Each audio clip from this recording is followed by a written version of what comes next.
Good morning, DJ and PK. It's 97.5 The Zone. Welcome in on a Wednesday morning. Tonight, we are going to meet BYU's new basketball coach.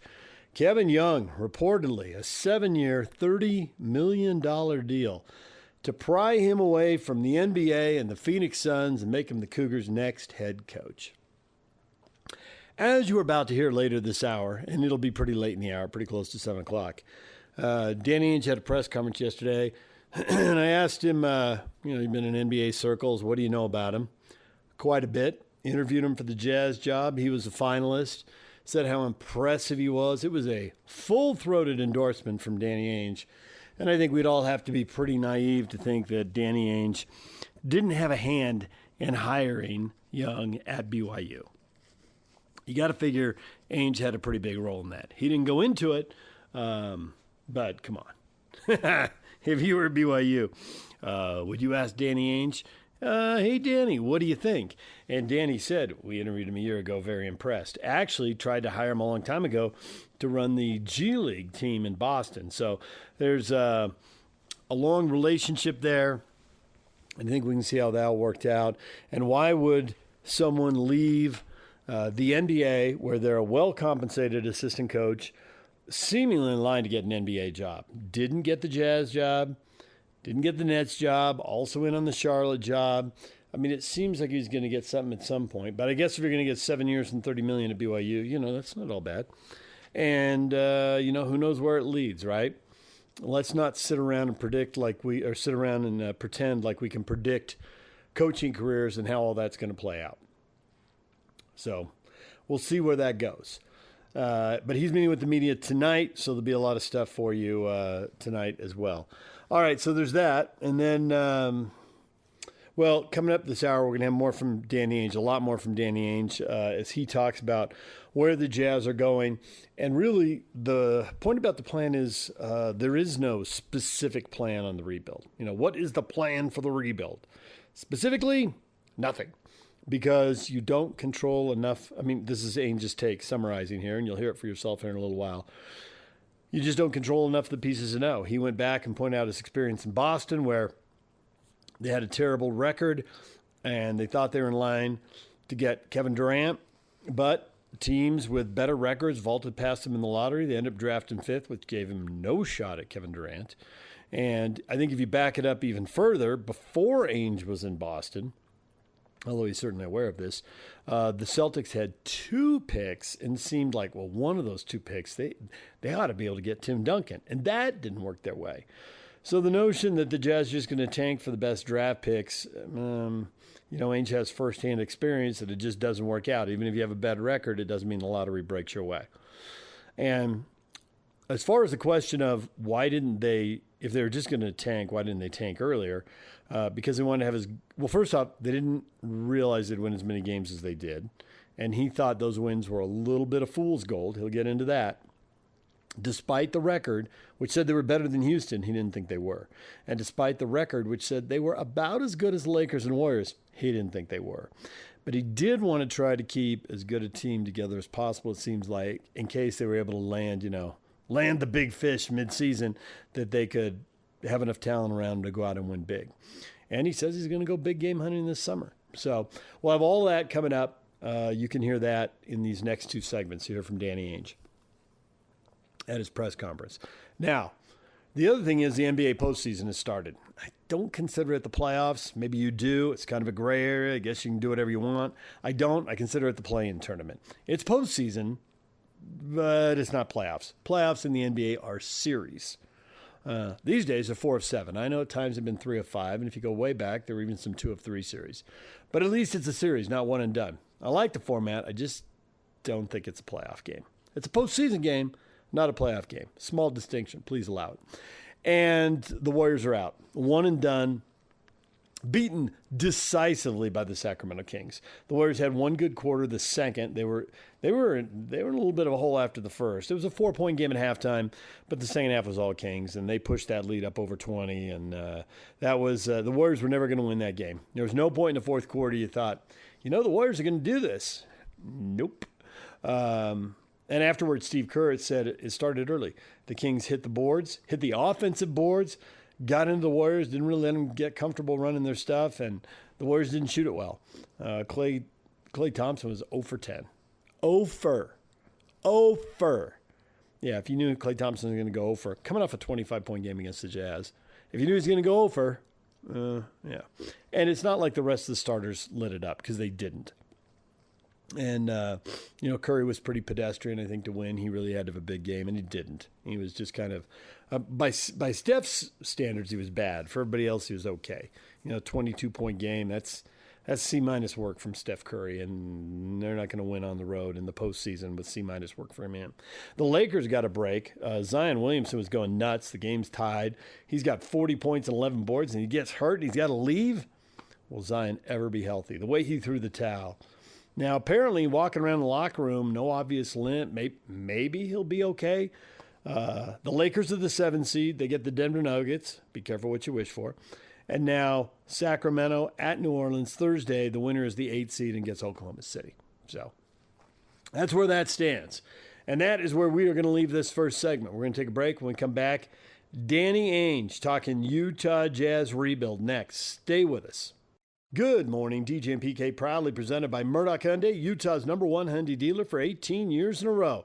It is time to hear from Danny Ainge, yes, the CEO of basketball operations, meeting with the media, laying out where things sit in the offseason. Here is Danny Ainge.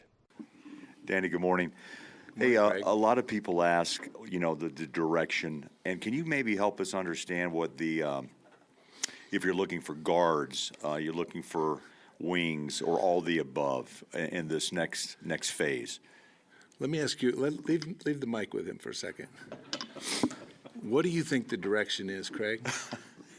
Just give me your thoughts on it. Obviously youth is one. Athleticism, it would be another. Length would be one. Defending would be, I think, another high-level need or want. But I only call games. And you get to select the player. It was a good answer. You answered your own question. I tell my grandchildren that all the time. You can answer that question. Anything else? We want good players. Yeah. We want a team that is better than the 23rd ranked team in the NBA. So, yeah, all of the above. What are your thoughts on the draft, both just at the top and the overall depth of it? Yeah, so it's a unique draft. I think it's harder to find, franchise-altering players in this draft than some drafts. I mean, last year you had, the top 3 were pretty well defined, even by this time. Maybe not the exact order, but some order, the top 3. I think this year it's not. I'm not sure who those are. But I do believe that we'll be able to find some good players in this draft. With multiple draft picks and a lot of cap space, what optionality do you have this offseason? Yeah, lots of good options. Good question. And that's what we're trying to keep is our flexibility and options open. Our plan is not to come to training camp with 6 kids under 20 years old. That's not a real good option for anybody. I can't say that won't happen. I can say that's not like option A or option B. Maybe not option C. Danny, Jay-Z, when we were talking about to him, a couple of weeks ago, said that. By the way, Jay-Z misses all of you, and he's doing very good. I talked with him this morning. He's going to do his 2,500 steps today, and watch some film, get ready for the draft. So he's doing well. Good to hear. But he says hi to all of you, and I miss him as much as you. Too much work. We were talking to him, and he said one of his goals is to trade for a significant player, and as part of this rebuild, if not this summer, then next. What kind of star would you be looking for in such a trade, and how do you see that trade landscape kind of panning out over the course of this particular offseason? This has been talked about a little bit. I mean, quite a bit, actually, I think. I guess the best way to explain that is, in my experience in Boston when we were there, and we had Paul Pierce, And Paul was a terrific player, an all-star player, Hall of Fame player. And, our plan was we lost 19 games in a row in 2007. And our plan was Kevin Durant. But when the lottery came around, we got knocked back 3 spots to number 5. And our plan changed immediately, and we were able to eventually land Ray Allen and KG, which were never available before that moment in time, but we were there and we were ready. So it took a lot of good fortune. Obviously, it took some bad fortune to go win a championship, because if we'd have drafted KD, which was a top plan, we probably wouldn't have won a championship unless for quite a while as a young player. So, but the bottom line is obviously either of those are very good options. But we didn't have all of those options in front of us.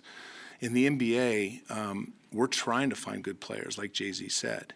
That's our objective. We've been close. We felt like we've been close once in this process that would have changed the dynamic of our team immediately and the direction, and would have been much more clear to your question, what kind of players do you need? Then you have the answer. But that hasn't happened, and we do have assets and we do have flexibility. So we don't want to panic. We don't want to go from the 23rd best team and worst team in the NBA, or 23rd best team in the NBA, to the 18th best by giving up a bunch of things either. Like, that's not our objective. Our objective is longevity and quality going forward. Good quality. Sorry, I mean good longevity. Yeah. With the number of young players coming into the league now, what age, or when do you guys start tracking these players, these young players coming into the league? I just got back from the Hoop Summit. USA, yes. Yeah, USA versus the world team, the best international players all in one setting in Portland, and there were a few future NBA players there that were 17. Mm-hmm. But yeah, we track them even younger than that. We have a grassroots group here in the organization that is at high school games all year long, and we'll spend the entire summer at sanctioned high school games, I would say, and that are at all the AAU programs that are sanctioned by the NBA, which is getting more and more. Anything up there? Any names you want to throw out there? No, I should stay away from the names of the 17-year-olds. Yeah. Curious, you've made the midseason trades with veterans, which has taken a 500 start, 26-26, and ended 5-25. In your mind, why was that the way to go instead of making those trades earlier at the start of the season and then having a better draft pick later? I think that's a very good question, and I think a lot of people have that. That's been answered a lot too, and for some reason there seems to be some confusion on that. But if we just had a bunch of young players in the draft, we just had 6 draft picks, and we had the ability to go trade for a franchise-changing player, we had to change the whole team. Like, we don't want to go get a franchise, but because we have Lowry Markkinen as an example, as one of our good and others, we don't feel like we have to make a wholesale change. Like, we can try to find, the last 2 years, I'm not sure. Last year, we knew what our team was, and I think they surprised themselves and surprised us, like how good that team was to start the season. Again, I will say this, though, that records are deceiving, I think. I mean, obviously, it always matters, a record at the end of the season, but I think that our objective is to, find a player or two, and we're ready to roll. We're ready to go big game hunting. And that hasn't happened in the last 2 years. But if we start all over, then we're 3 years possibly, or 4 years from being anywhere. We feel like we're closer than that, and we have a chance. I mean, we're going all in this summer to try to figure out what we can do to get better. When I say all in, that doesn't mean that we're going to throw all our chips in and championship or bust. I'm saying our mindset is that we're doing only to try to win. That's our only objective for the first through till we get to July. And if we don't land anything, we don't make any deals, we don't land anything, then our direction could change at that moment and wait till the next time that we can try to build a roster. Does that make sense? Did I answer that? Not really. So did you want to have a team in place in case you made a move that you could win right then? Is that what you're saying? You want to have the veterans to put around somebody if you acquired somebody, say, in January? That's the benefit of it. Yeah, like there's another way to do it and just get rid of all of our good players and have a Chester full and then try to build it that way. That's a possibility. But, like I said, in the Boston scenario I used earlier, going from the beginning of the season and losing, and we're the second worst team in the NBA, and we get the number 5 pick, which is not going to change our franchise at all. Only the number 1 and 2 picks are going to change it, right? So there's no guarantees in this business at all. That's why you can't just have a plan that is like what you're going to get. Like we didn't have a plan. We didn't have a plan when we traded Paul Pierce and Kevin Garnett and got Jaylen Brown and Jason Tatum, the next 2 drafts. Like those things they work out. And but you put yourself in position to do that. Does that make sense? But to answer your question, yeah, like we're not as far. We're a big trade away, right? So we explored that all last summer.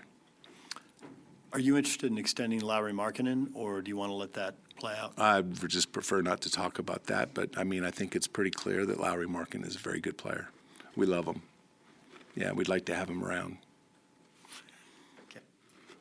Post-trade deadline, Will talked about how for the rookies, it was about putting them in uncomfortable situations and watching them grow. I just want to get your take on just how do you think, what was their growth like over the last month and a half, 2 months of the season?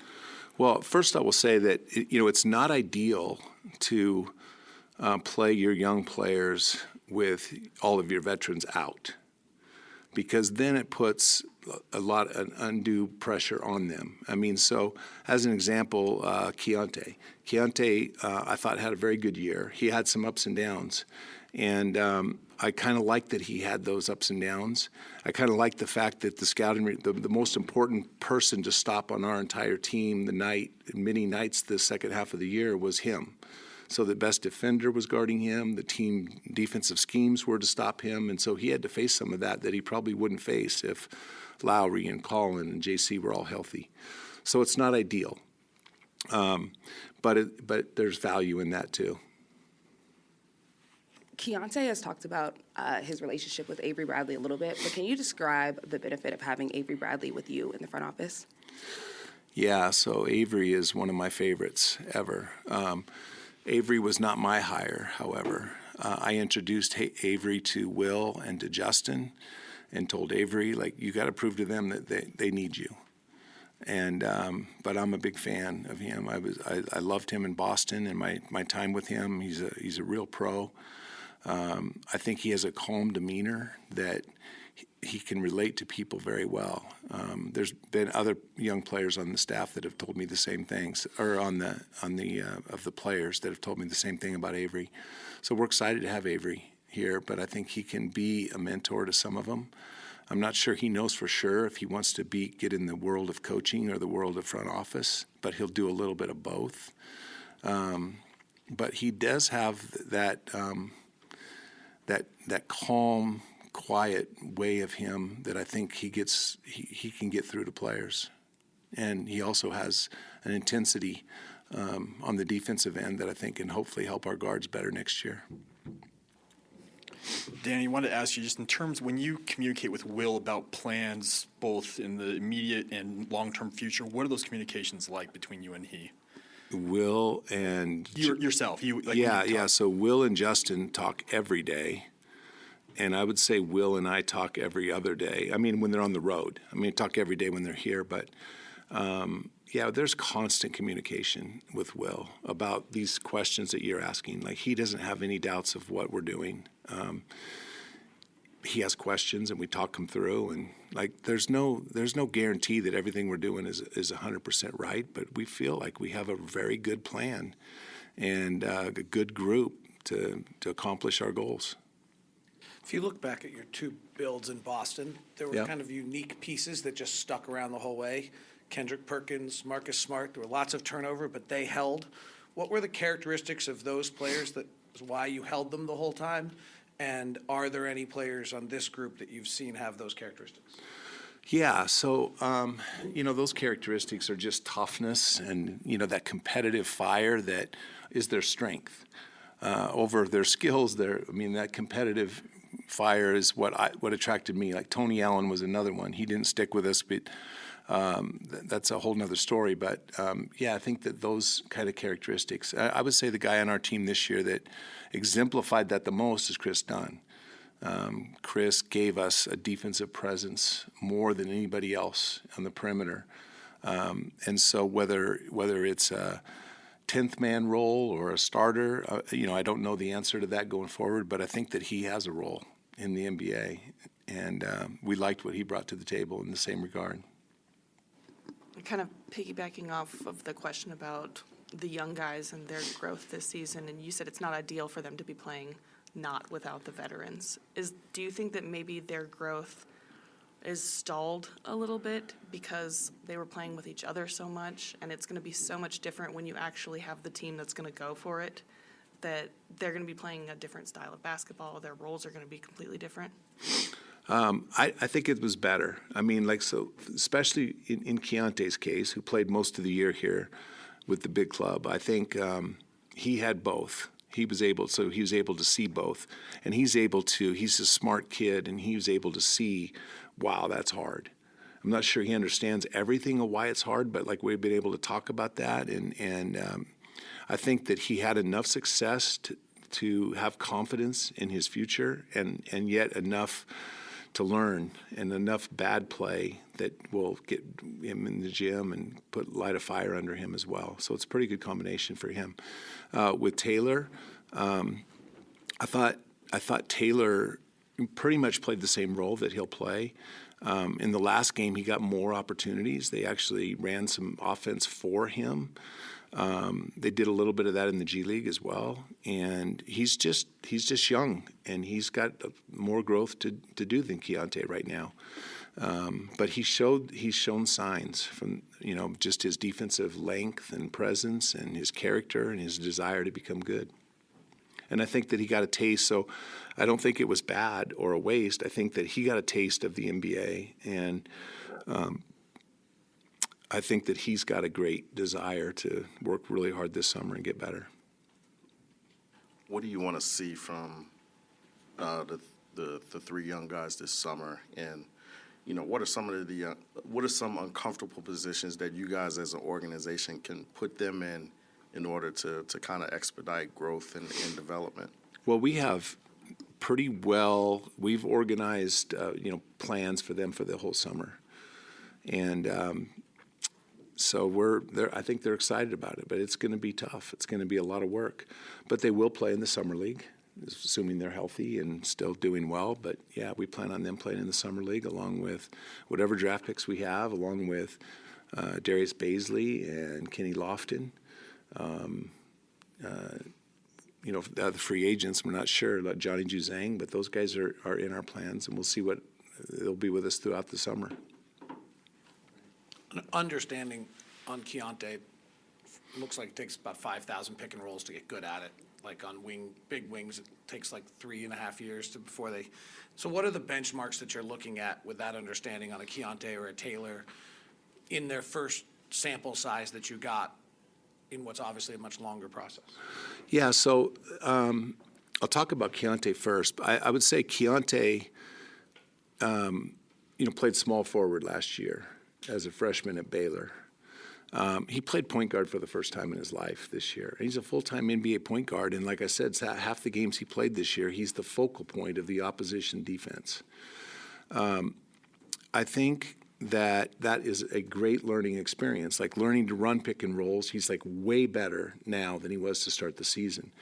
I'm still not sure he's a franchise point guard, but I think he can play point guard. But I think that he can play with another guard playing the point, and he can play off the ball too. Matter of fact, he's probably more comfortable at that at this moment in time. But this experience of learning the point guard position was a big step for him, and it just provides a lot of versatility for our team going forward. Danny, Did I answer your question? Yeah, you did. No, Okay. how about Taylor? Oh, Taylor. Yeah, so I think Taylor is, like I said, he's just a little further behind than Keontae, and so, yeah, he's doing the same thing. I mean, he's trying to, as you saw, his shooting was getting better and better. He was working a lot on his shooting and his arch of his shot. It's been a little bit flat, and but he shot a pretty good percentage, I think, in the last month or so of the season. Started knocking down those shots. That's a big step for him, but he's got to get a lot better defensively, handling the ball. We saw in the last game where they actually ran some of Lowry's plays for him, and he made some really nice passes on the move, on the dribble.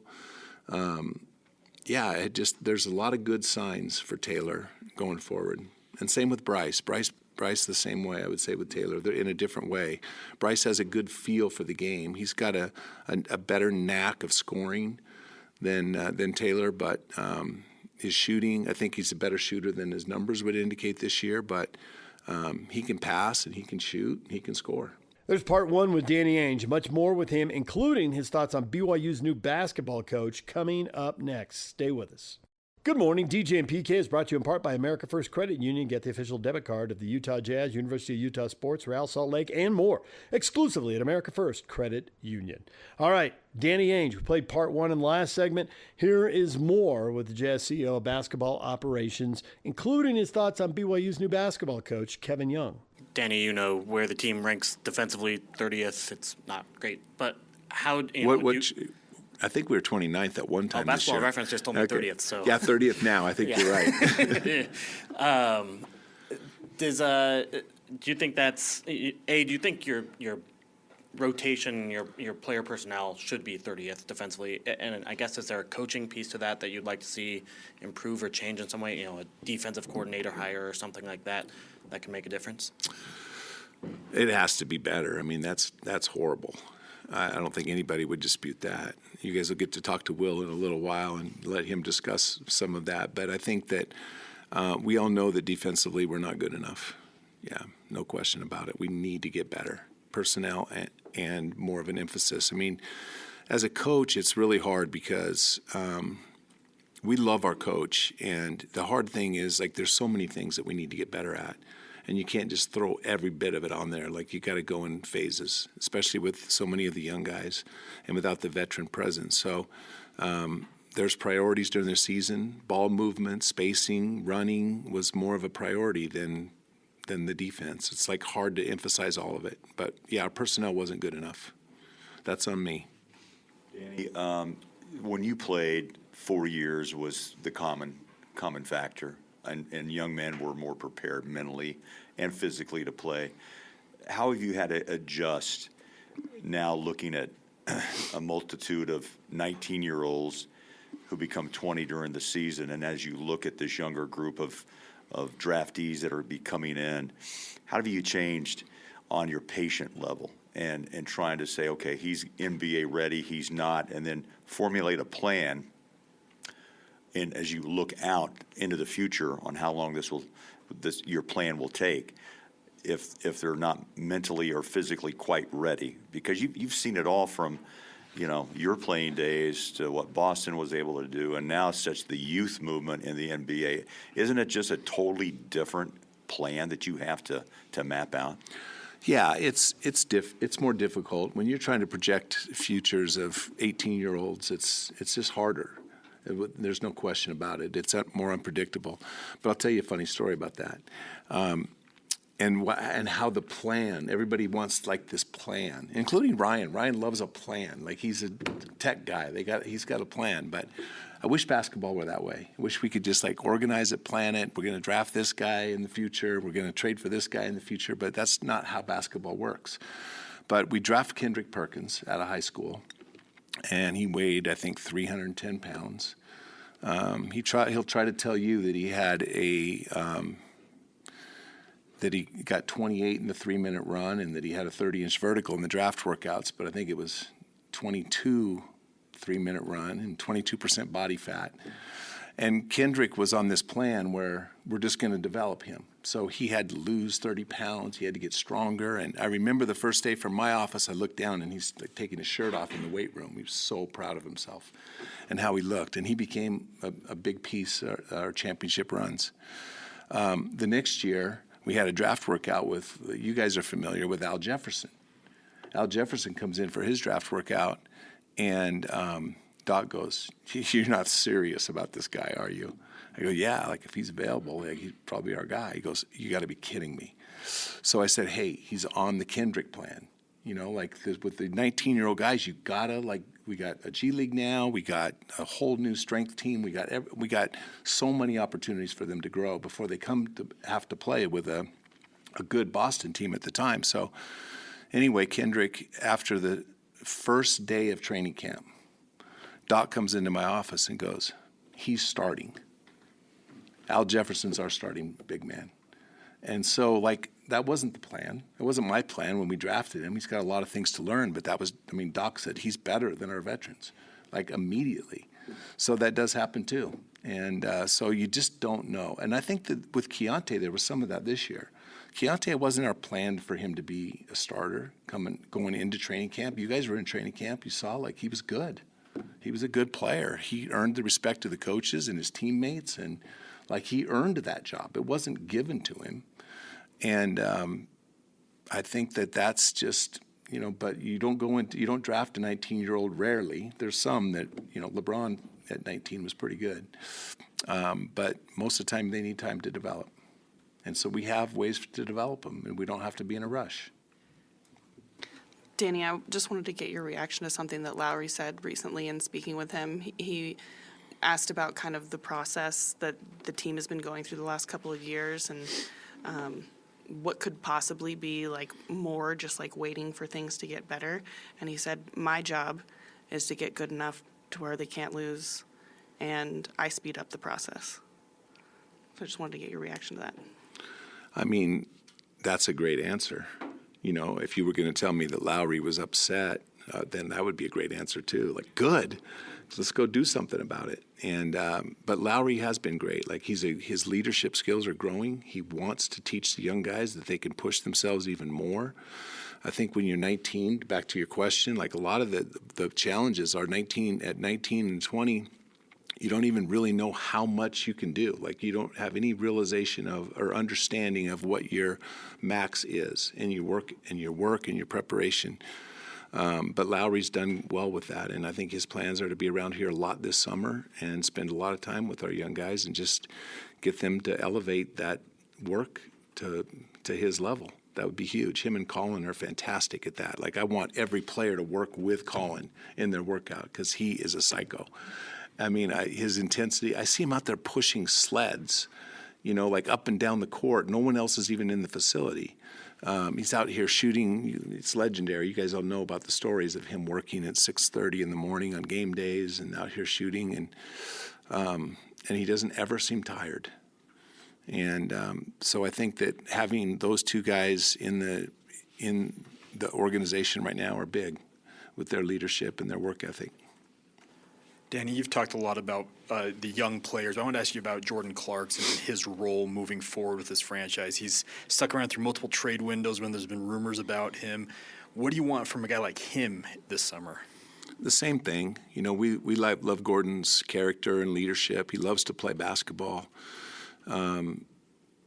But I think he can be a big help if we improve our team this year, this offseason. Like, Jordan can be, as we've seen here, he's a really good player. He can score off the bench. He knows how to play, and he's been a fantastic player for the Jazz. And we hope that he continues to be.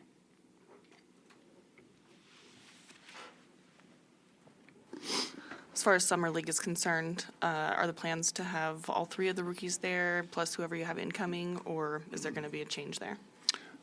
So our plan today, again, after all the medicals and everything else come back, but yeah, our plan is to have Walker playing in the Summer League and our three rookies from this past year, and Lofton and Baisley, who are under contract, Preston, Jason Preston, all those guys should be involved in our Summer League. And then free agency will dictate some others. Like Johnny Juzang is a free agent, as an example. We like him going forward, and but he would be another one if that worked out.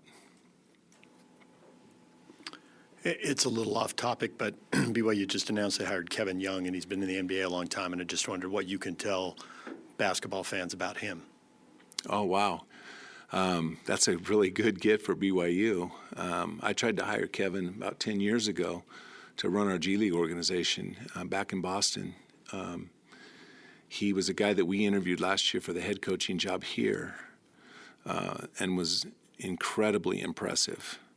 And I knew after those interviews that he would be a head coach. I thought a head coach in the NBA anytime soon. I know he was in the Brooklyn chase and in the Charlotte chase as well, and should have been. That's a great get for BYU. Unbelievable. That's fantastic. Thanks for sharing that news. It's great. It's awesome. Let's go Cougs. Danny, you talked earlier about kind of the general trajectory of the draft, especially at the top, but I kind of wanted to ask, especially around the number 8 slot, what you think about that, and then around the turn of the draft, the 25 to 35 picks that you guys project to have. Yeah, so, Andy, I'm going to be completely honest and say, I'm not sure. I wish I knew. Now, there are a few to a handful of players that I really like. At 8, I have no idea if they'll be there. I'm not there yet. And just having it all the way down to the top 30 players. We were just in a meeting in here, we're trying to figure that out, our order of things. So I'll be in touch. You can check back with me in a week or two. I may have a little more information.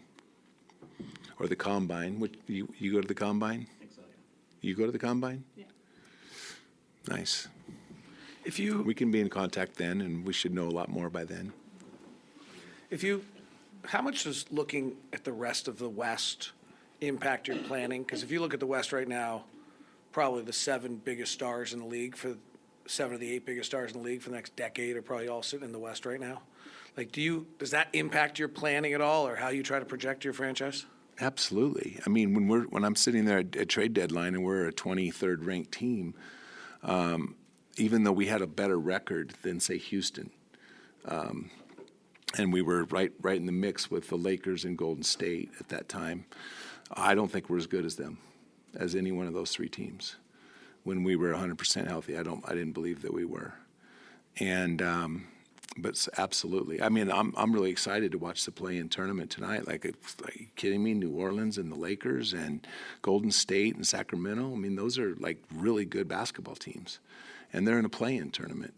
I don't think the East is that deep and that strong, but the West definitely is. But we do take that into consideration for sure.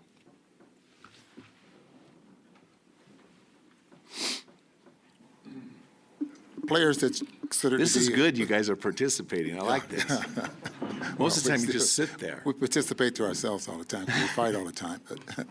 But Bowler mentioned players that are NBA ready, and then what I see sometimes is players that are strictly have a college game, and they're good in college, but it doesn't translate into the NBA. One player that I'm interested in your comments on is Edey from Purdue. What kind of player can he be? Ooh, that's a really controversial topic there. Yeah. We have a lot of discussions internally about Edey, and there's both sides of the fence with him and his future in the NBA. Personally, I'm a fan. Mm-hmm. I like him. I don't know what that means. I'm not saying that. Do I think he's like a franchise center we can build our whole franchise around? I don't see that yet, but I do see him as an asset to a team. What do you think?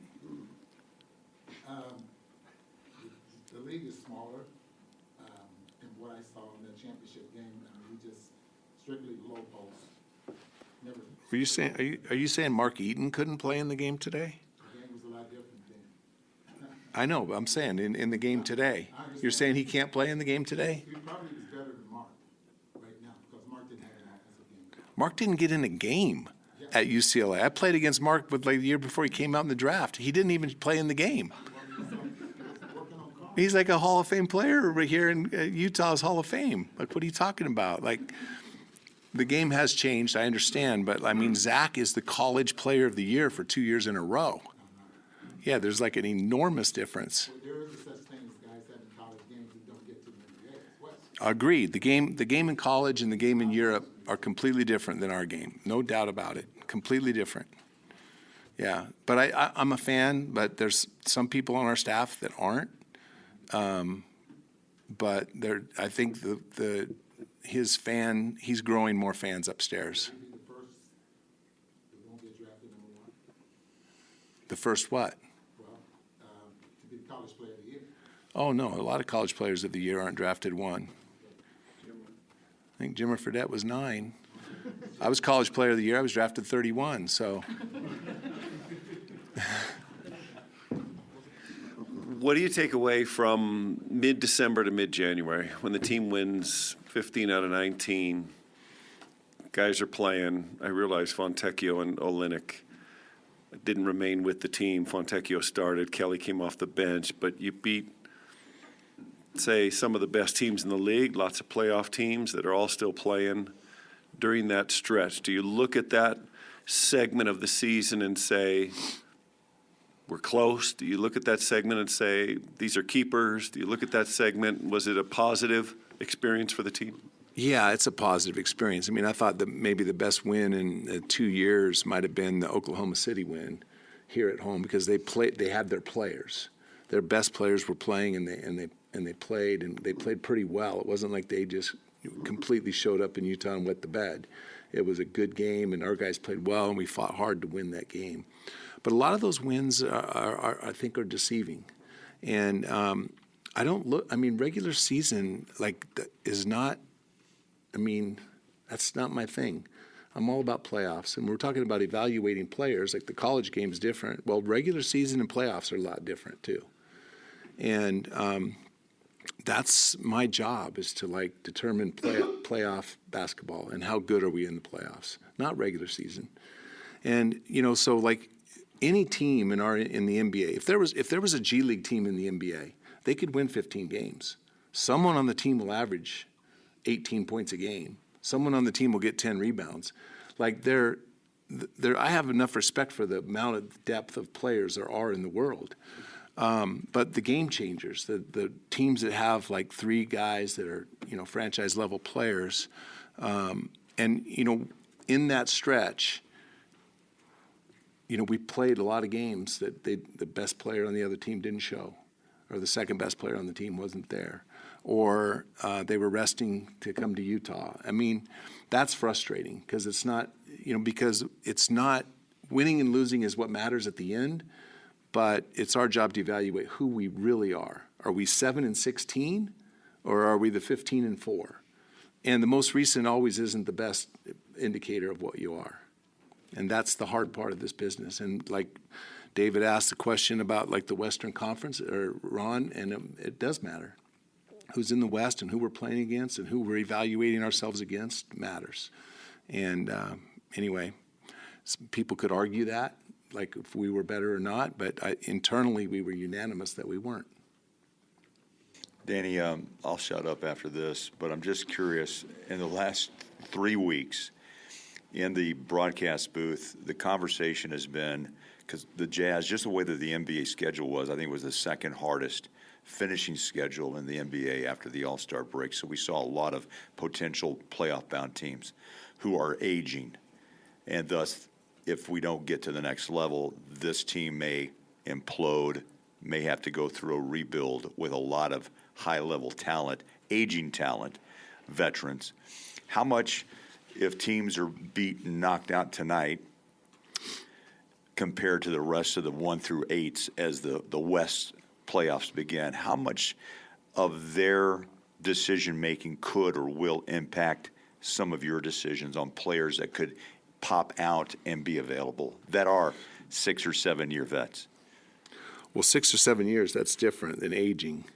I don't consider There's a lot of 6 or 7 14 and 15s aging. out there, too. There's a lot of 14, 15. We're not really interested in dinosaurs. We're interested in good 6 or 7 years. Those are good players. But I'm not saying that we wouldn't go get some veteran player for a short-term fix while we buy us some time, but that's not as likely as possible. But yeah, there's a lot of guys. Some of my favorite players I've ever watched playing are out there on some of those aging teams. I think a lot of those teams told us that the Jazz would be such a player in the offseason in multiple ways, in free agency, obviously the draft, but also using the picks to move or make some decisions? Yeah, so I think most likely draft and trades is the most likely way to make moves. I mean, you guys see it in the NBA now over the last year or two or three, like free agency is getting less and less. There's less franchise player. I mean, everybody's signing contract extensions. And so there's less players in free agency nowadays. Doesn't mean there aren't good players.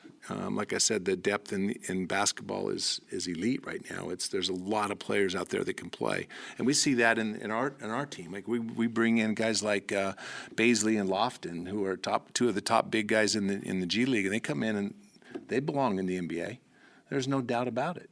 Johnny Juzang spent the last 2 years in the G League. Like, he belongs in the NBA. They can play a role in the NBA for sure. So that's what we're dealing with. Like, we can get some good young players, and that's why we signed them, is to like watch them this summer, watch them in training camp, watch them develop, and maybe you find a guy or two that can really help your team. But the transformative players, are hard to come by. And that's what we're looking to do. We're looking to find one of those. You have any ideas? You can text me any of the ideas. Anybody can text me any of those ideas. I'm open to your opinions. I wanted to go off Booner's question about Zach Edey and just how you balance older prospects in the draft versus bringing in a one and done type player. How do you balance the two in terms of evaluating them? That's a good question. I'm not sure there's just a direct answer. I mean, everybody's unique and different. There's value in players that play for 4 years in college or 3 years in college, or in some cases this year with 5 years in college with all the COVID rules. There's some 23 and 24-year-old players, and those players have value. They can come in and play right away in some cases. There's not as much of a development plan. They can come in and start in an NBA game. So I would just say that I wouldn't say typically, I would say statistically the younger guys would pan out better in the draft, and there's a reason why they're one and done. Not always, but and that doesn't mean that we're neglecting the 23, 22, 24-year-old kids in the draft either. They all have a place. And there's great stories for all those scenarios. There's Danny Ainge. When we come back, what is trending? All the headlines are next. It's time to get your morning started with the news you need to know. News update. This is what's trending with DJ and PK. Hashtag NBA. Reeves drives and feeds corner three. Russell, bullseye! What a shot! Big time three by Russell. He's going to get some imaging on it tomorrow, and we'll figure out more. That's the report that I got back. I haven't talked to him or anything like that, but we'll see what happens tomorrow when we get the results back. Davion Mitchell probes, working on Curry, circles out through the paint to the right corner. Shot clock at 8. Now he comes back. The high soft floater is good with the left hand.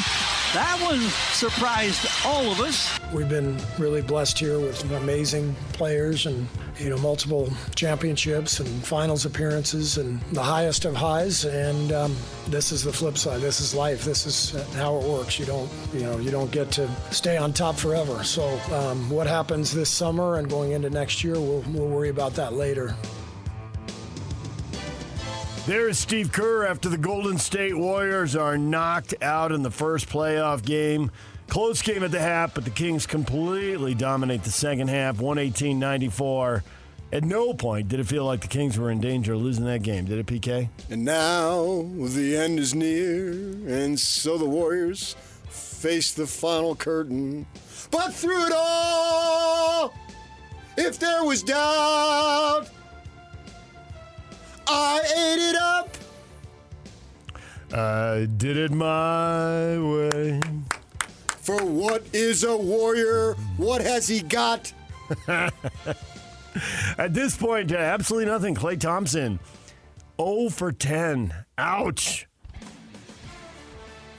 It happens, man. As Steve Kerr says, it happens to everybody. I mean, no one wins forever, obviously. And, you would take what they have done, just about any franchise. I guess maybe if you're the Celtics or the Lakers, or Jordan's Bulls, you might say no, but everybody else would say, absolutely, sign me up. I am ready to go. And if I've got 10 years of losing after that, so be it. It was a great run. I don't see how they can extend it. And they can jettison old guys, or they can kind of do what the Jazz did and wind it down and have the guys together and probably sell a lot of seats, because I think San Francisco loves those Warriors. The whole Bay Area does. Yeah, and they missed on some draft picks. That, Wiseman was the second pick and just hasn't panned out. Who's he with Detroit? I don't even know where he is now. And Kuminga's been okay, but they really had opportunities to extend it and have a combination of youth going with veteran dudes, but it didn't work out that way, and so now they're going to have to reload. If Steve Kerr wants to be aboard, that'd be awesome. If I were the Warriors, I'd love to have him there. Wiggins isn't at the level he was. It looked like he was going to help extend the dynasty, and he did, actually. I mean, don't win the last title without him. I mean, he's a nice player. Right. You're not going to build anything but he seems to around have him. slipped from that, don't you think? Well, he's had some personal issues. He's missed a bunch of games, whatever's going on there. I don't know what it's about, but obviously that's affected his play. Lakers are going to draw the world champion Denver Nuggets in the first round of the playoffs after they beat the Pelicans 110-106. Zion's having a game, 40 points and 11 rebounds. The next thing you know, he's throwing the towel at the bench and storming off to the locker room, and it's some type of leg injury. And it looked to me like it was like a hammy or something. Yeah. Will he be able to play Thursday? And that's really unfortunate because he was rocking, They made a big deal of him losing the weight, and he's got that powerful body of his when it's in shape, and he was having the game of his life. I felt bad for him and for his team and his fans. I have to say, deep down, I was rooting for the Lakers. Not that I'm a Laker fan. I'm a Magic fan. I've said that a million times, but I want to see Denver and the Lakers.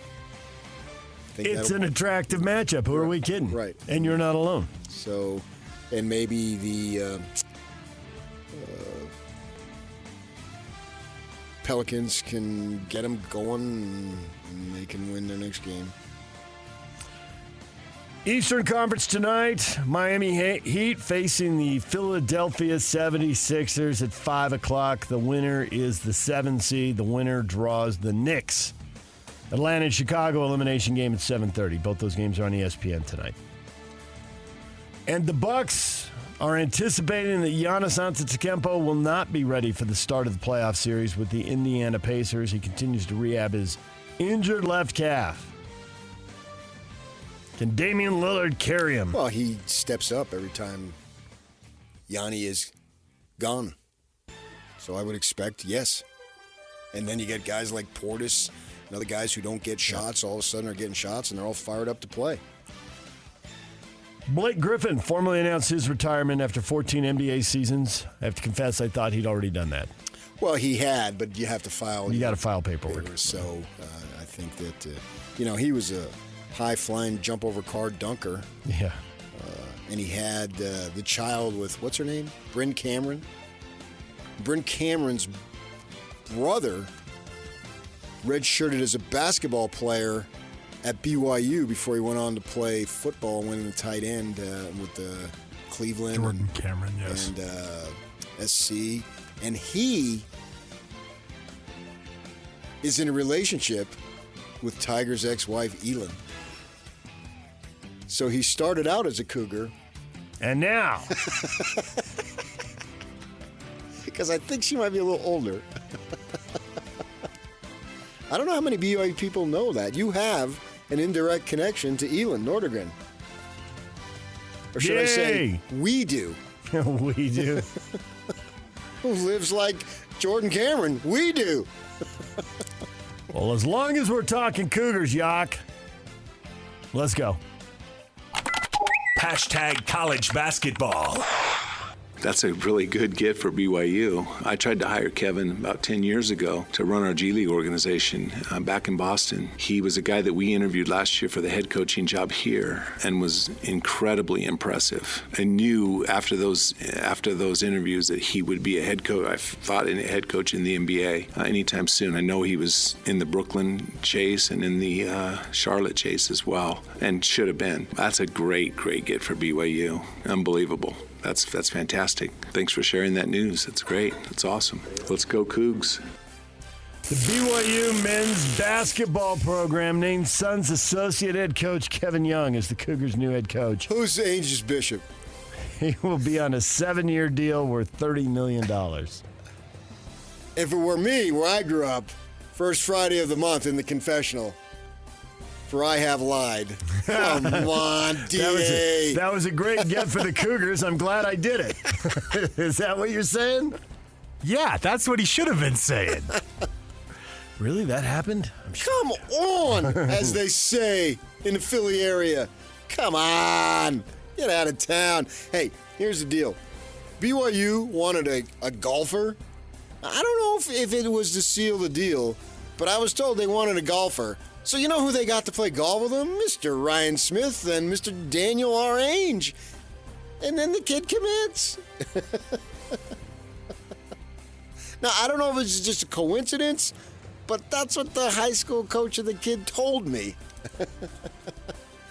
They got a golfer. He's really, really good. And, boy, I'd be surprised if he didn't know. Come on.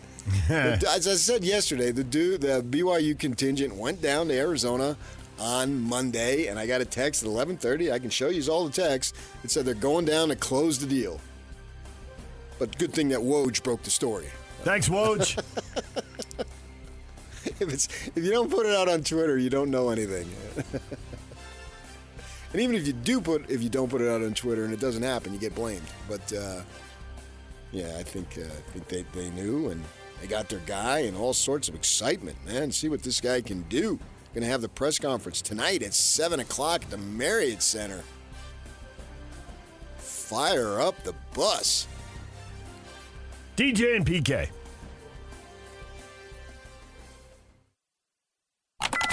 Hashtag NFL.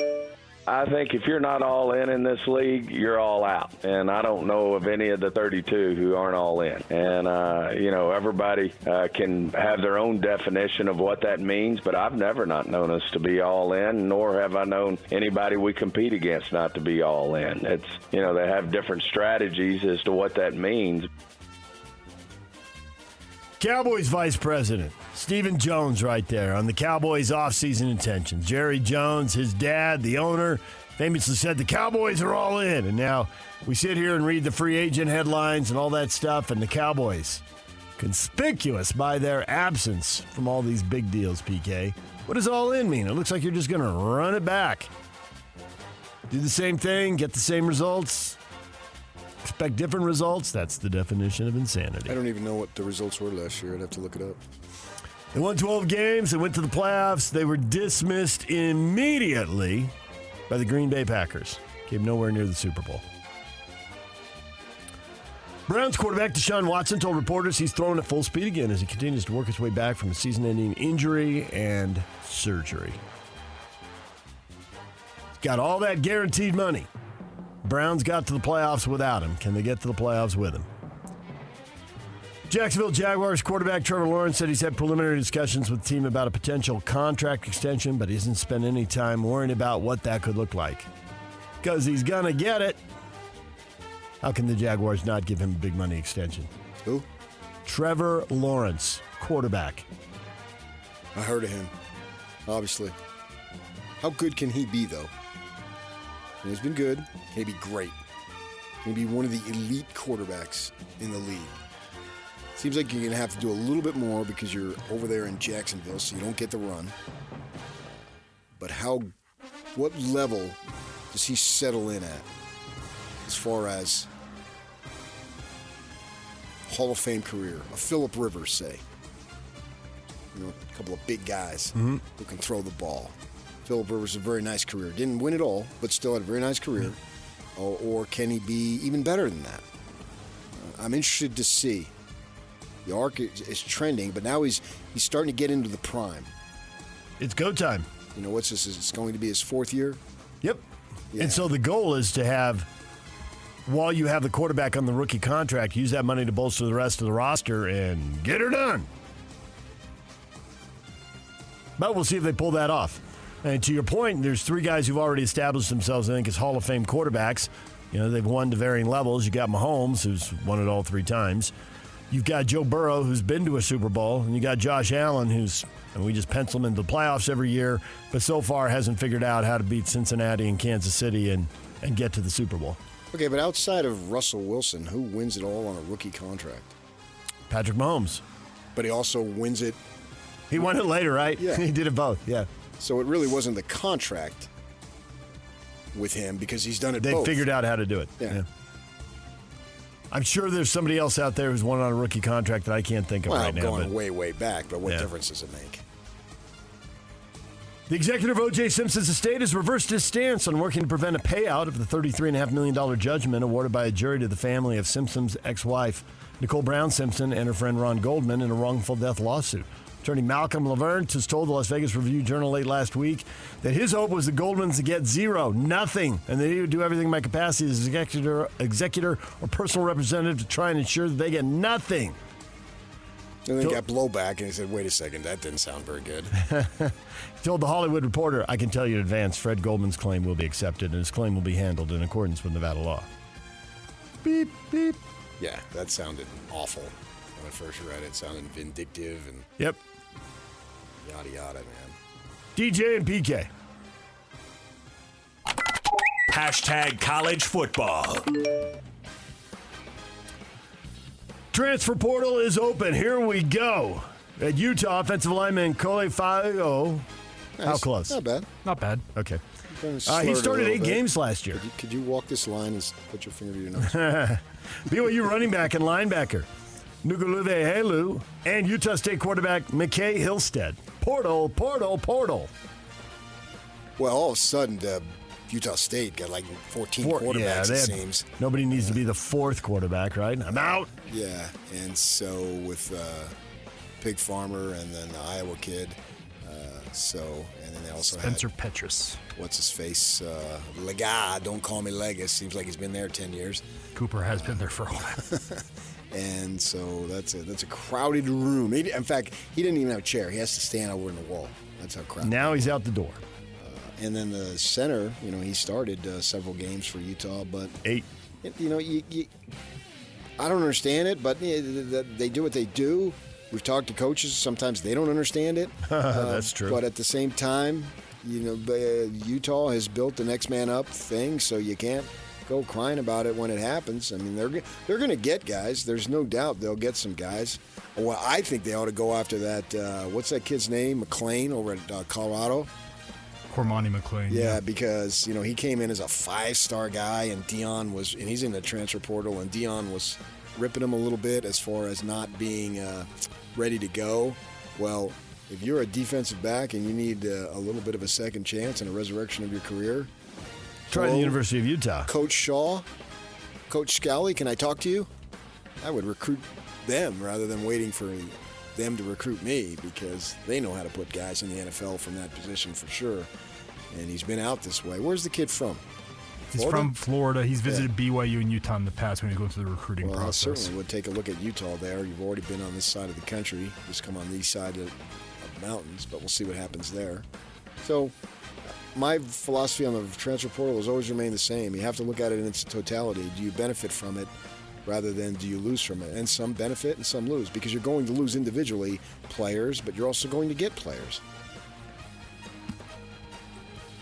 The Michigan Wolverines will serve 3 years of NCAA probation, pay a fine, face recruiting restrictions after the university and 5 current or former players, former football employees, reached an agreement with the NCAA's enforcement staff on recruiting violations and coaching activities by non-coaching staff members. Oh, blah, blah, and the part of the case involving Michigan head coach Jim Harbaugh will be considered separately, and then he'll determine his full decision.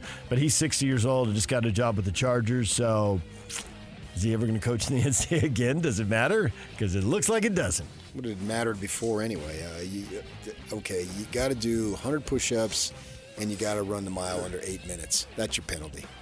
I mean, this is nonsense here. This is a freeway full of speeders. Everybody. I just don't get it. What did they do? What happened? They called people, or they brought them in. I mean, as long as you're not handing out grades for kids that never go to school. Hi, North Carolina. And yeah, what happened there? What did Charlotte get penalized or what? They got like scot-free on that one. Scot-free. Is that Lloyd's son? Because he was a player. Yes, yeah, it was. DJ and PK. Hashtag Major League Baseball. The 2-2 pitch, swung on, hit deep, right field, and that is gone. A laser into the lower seats in right field, and Bryce Harper ends his home run drought.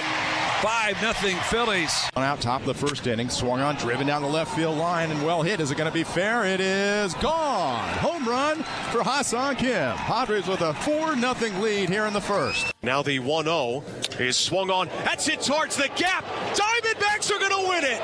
Walker can walk home on the game-winning double, and Randall Grichuk, your hero tonight, as the Diamondbacks walk it off 12-11. Diamondbacks had a 3-run lead a couple times. Cubs fought back a couple times, but ultimately the Diamondbacks 12-11 thriller. Yeah, I gave up after the grand slam. When it was 11-8, I got to go to bed. And then I woke up this morning and saw that they won. Oh, that National League West. He's going to be a barn burner. A barn burner and the Colorado Rockies, inflating everybody's win total. They're 4-14. Good start. Yeah. And Padres a game back, Dodgers game up, and D-backs 2. I'm going to check the wild card standings. It's not too early, man. No, it's not. I agree. I'm going to do that. You drove me nuts with the basketball. Bring it on. Okay. Hey, man, if the postseason started today, Padres are in. How many teams get in now? 14. Wow. What happened? Just keep expanding those playoffs. And you never know once you get in. That is true. Michael Busch's home run streak ended. Cubs rookie at homer in 5 straight games. A 12-11 game. He did not go deep, so that streak comes to an end. Dodgers did win. Mookie Betts, 5 hits. He thinks your license plate is weak. 4-4-4, please. He'll go out and get 5-4-5. I think Betts is the best all-around player in the game. Move over Mike Trout. Well, he's playing infield and he can move around. And he's got gold gloves as an outfielder. And he's playing short, and I think short is a little more important than center field. Center field. But, I mean, obviously, Mike Trout is an outstanding ball player himself. Guardians beat the Red Sox 10-7. Cleveland, 3 runs in the 11th inning to beat the Red Sox. Red Sox. Now, you think the National League West is good. How about the American League East? Red Sox are in last place, and they're 500. Nobody in the division with a losing record. Oh, that's unbelievable. Unbelievable. Bees open a series against the Reno Aces. Last night? Last night, yeah. Yeah, they did. What do you want to know? Did they win? No. Oh, man. But it's going to be good weather all week. Get out to the ballpark. They play today at noon. Is it the kids' game? They actually have these. They're calling lunch at the ballpark, something like that. There's like, Right. They do some of those matinee specials. This is not the school one though. The school one's like 11 a.m. I think start on that one. It's later. It's in May. Yeah, probably too early. These home series, the first couple of months, are going to be Wednesday matinee affairs. Yeah, that's a great idea, man. Businessman special. They used to call them. If you're in sales, get a client and go out there and find an excuse to go to the ballpark. Yeah. Yeah, I was out there pitching my fellow baseball fan. Well, there's a lot of time to talk. That's part of the deal is to go out and enjoy a relaxing day, evening, whatever it might be. Hang out and bond. DJ and PK. Yotes Watch. The Arizona Coyotes wrap up the season tonight against the Edmonton Oilers. 8 o'clock ESPN Plus, and then we can have a press conference. This is it. Put a wrap on the season. They're not going to the playoffs, so you would think the move would be announced ASAP. There's a lot to do, so start doing it. Have the presser and move on. Yeah, I think it's tomorrow or Friday. I'd heard Friday. Then there'll be a celebration here locally, and away we go. Then it's on. That is what is trending. There are the headlines. Coming up, Duane Rankin, Phoenix Suns reporter and insider for the Arizona Republic, is going to join us. Tell us about the Cougars' new basketball coach. Kevin Young has been the Phoenix Suns' associate head coach. And Tim LaComb, Jazz Radio analyst, former BYU and Utah basketball staff member, stops by at 9 o'clock. It's also a Win Tickets Wednesday. We got concert tickets to see Blue October. August 24th, they'll be at the Utah First Credit Union Amphitheater. We'll give away those tickets in the 8 o'clock hour right here on The Zone. The question of the day is next. Stay with us.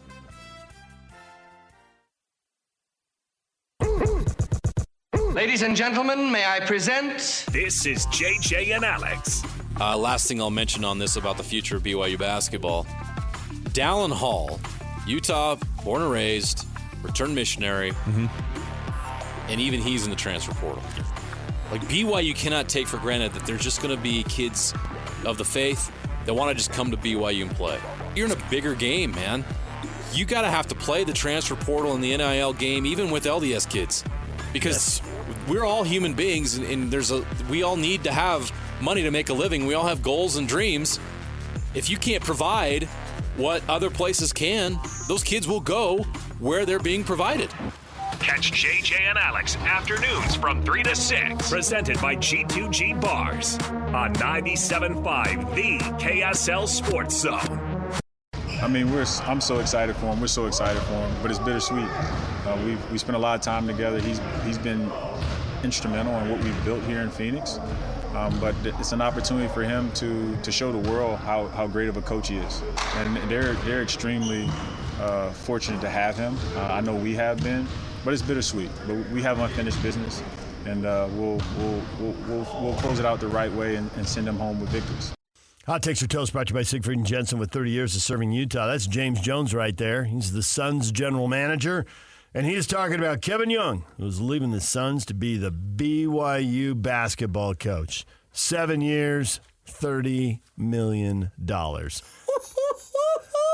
Which brings us to the question of the morning. BYU reportedly given a new coach $30 million over 7 years, ranking him in the top 15 highest paid coaches in college basketball.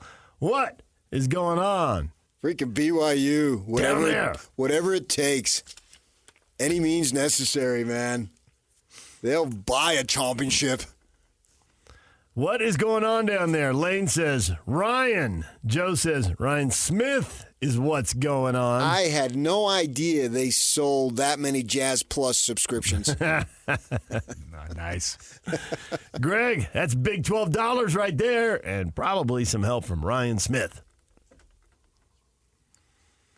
You can hit us up on Facebook, DJ and PK. Hit us up on Twitter, David DJ James. Or grab your phone, get our app, use the open mic feature, and send us your hot takes. Utes, what do you think? They do not like it. Of the Phil Knight version of BYU. You're not alone there.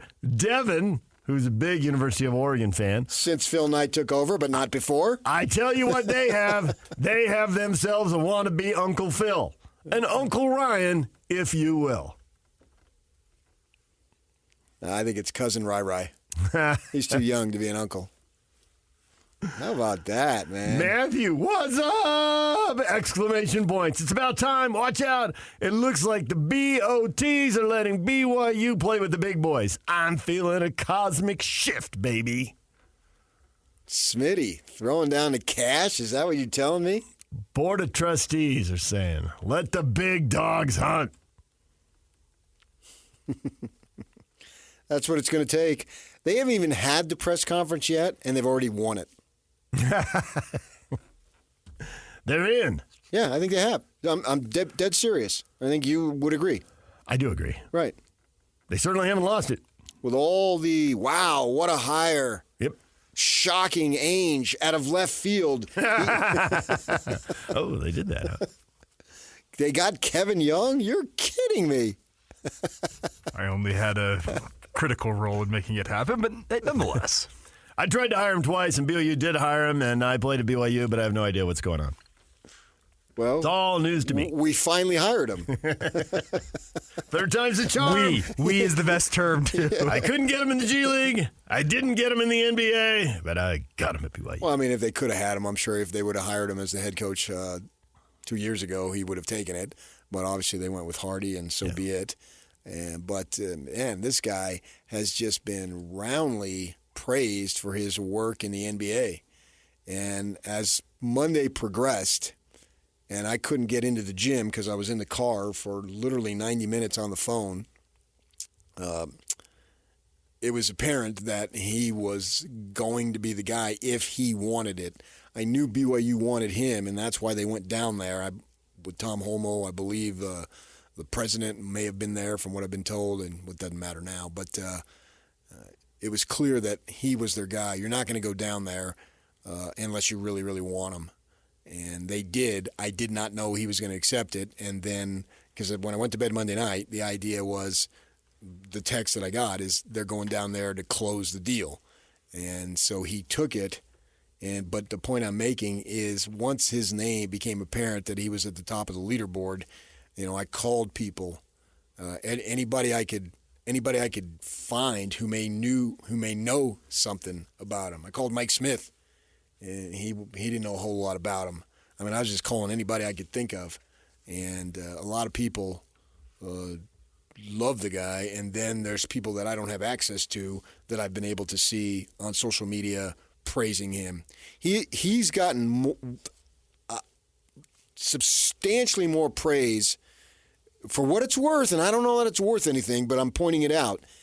BYU has gotten way more praise for hiring Kevin Young than Kentucky got for hiring Mark Pope. I think that's fair to say. Expectations for Kentucky are that they are going to hire the biggest of big dogs. Expectations for BYU are that they are not. But going and getting a guy out of the NBA who looked like he was on the fast track to be well, maybe not the fast track, but on track. He was on the way. He was on track to be an NBA coach. He's only 42 years old. He's got time on his side. So, everybody who's being honest is surprised that BYU 7 years, $30 million. Yeah. I mean, the people who would tell you 2 weeks ago, it wasn't that long that it hasn't been open 2 weeks, but people would tell you as soon as the announcement, as soon as you knew Pope was going to Kentucky, I mean, they knew this guy's a potential candidate, but I just don't know how seriously people took it because he was so close to being an NBA head coach, and that's so much money, and BYU's not going to do that. So they don't take his candidacy seriously, not because they don't take him seriously, but because it just doesn't look like the numbers match up. Right. I don't know that it was the only way that they can get him, but it was an important way to get him by essentially doubling his salary, give or take. And I think it's at least minimally ballpark to say his salary has been doubled. He was recognized as the highest paid assistant, associate coach and all that in the NBA at a little more than 2.5, so a little more than 2. So they got him and they paid for him, and I'm all for it, man. Oh, good for him. He's coaching in the G League, and I'm sure that he had to bust it to get in there. And in the beginning, he wasn't making big money. Well, now he will be. He ought to roll in that Marriott Center in a freaking Lamborghini, man. Am I connecting dots that aren't there, or is it the obvious and the obvious is true? What? Nice tease. I didn't think BYU was going to do this because I didn't think the years and the money that they were going to do. Because over here in football, they didn't do the truck deal for NIL. That screams, well, something's changed, doesn't it? Am I connecting dots that aren't there? I mean, that's players in football, and this is coaching basketball. So it is a little apples and kumquats, as you like to say. But nonetheless, the message is the same. Are we all in to win? This is what winning costs in NCAA football and basketball in 2024. Lavelle Edwards isn't walking through that door. Stan Watts isn't walking through that door. There was a way to do things in those decades. They can come through the roof, though. And that's why I left that possibility open. I didn't say that. Not addressing that. That's off the table as far as I'm concerned. I will interject here, though, on the NIL front. BYU administration was wary of that truck deal for whatever reason and kiboshed it. Yeah, I that's get what it. he said. And maybe it's specific to that deal, or maybe it's specific to football players, and maybe they've only changed on coaches. You bring up a very good point, though. Has there been a shift in the last of you about a year? I don't think there has been, because you're dealing with kids who can come and go, and I think that they really want kids who want to be at BYU, because the chances of the coaches running amok of the honor code are much, much, much slimmer. Right? They just have the maturity. They're established in life. They're probably married, so they can do the deed, not have to worry about it. Here, when you're dealing with kids, brains are not fully formed, all those types of things. And the university can't be embarrassed. There was a time 20-some years ago, it was embarrassed. It was losing and it was embarrassed. You can't have that.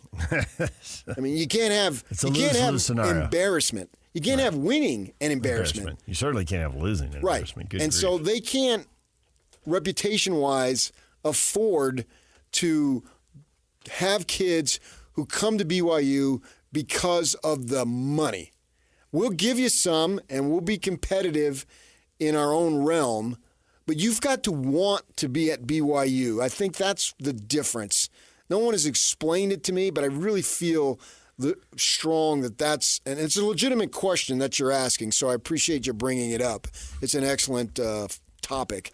But I think that for the players, they've got to want to be there, and then here is what we can provide you. And even as I say, I haven't discussed that very thing, but I have discussed with the coaches the idea of the NIL and how they can use it. And there was a prominent player who got a lot of run this past year and changed schools and is going to go someplace else. And they told me, multiple coaches told me, the kid and his parents came in, what do you got for me? What can I get? And they just said, no, it's not going to work.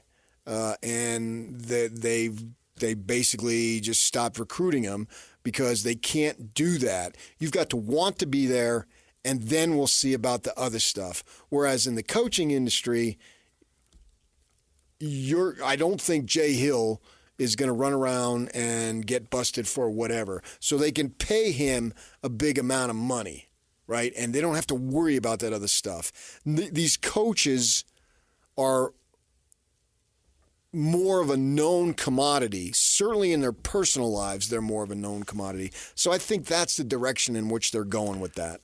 And I get that, which is why I framed the question that way. But at the same time, I've heard, and you hear lots of stuff, and man, I've had multiple administrators say, you just can't believe everything you hear about NIL. And then Kyle Whittingham on the record once is like, you got to do your homework on NIL. It's like anything else. People try to bluff you, $500,000. Maybe, maybe not. How about that? Maybe your number is actually 250, not 500. And if you think you want 500, go somewhere else. So I hear all this stuff, but initially I heard it was $2.5 million to build an NCAA tournament team, and that was a couple years ago. And then I heard, well, Pope's going to have $3 million to work with, and actually, and this goes right to your point, that the discussion with him is you're going to have $12 million over 4 years. Now, you don't have to stick to $3 million every year. You got a little wiggle room. 1 year your team will be more veteran. 1 year it might be younger. You might not need as much money.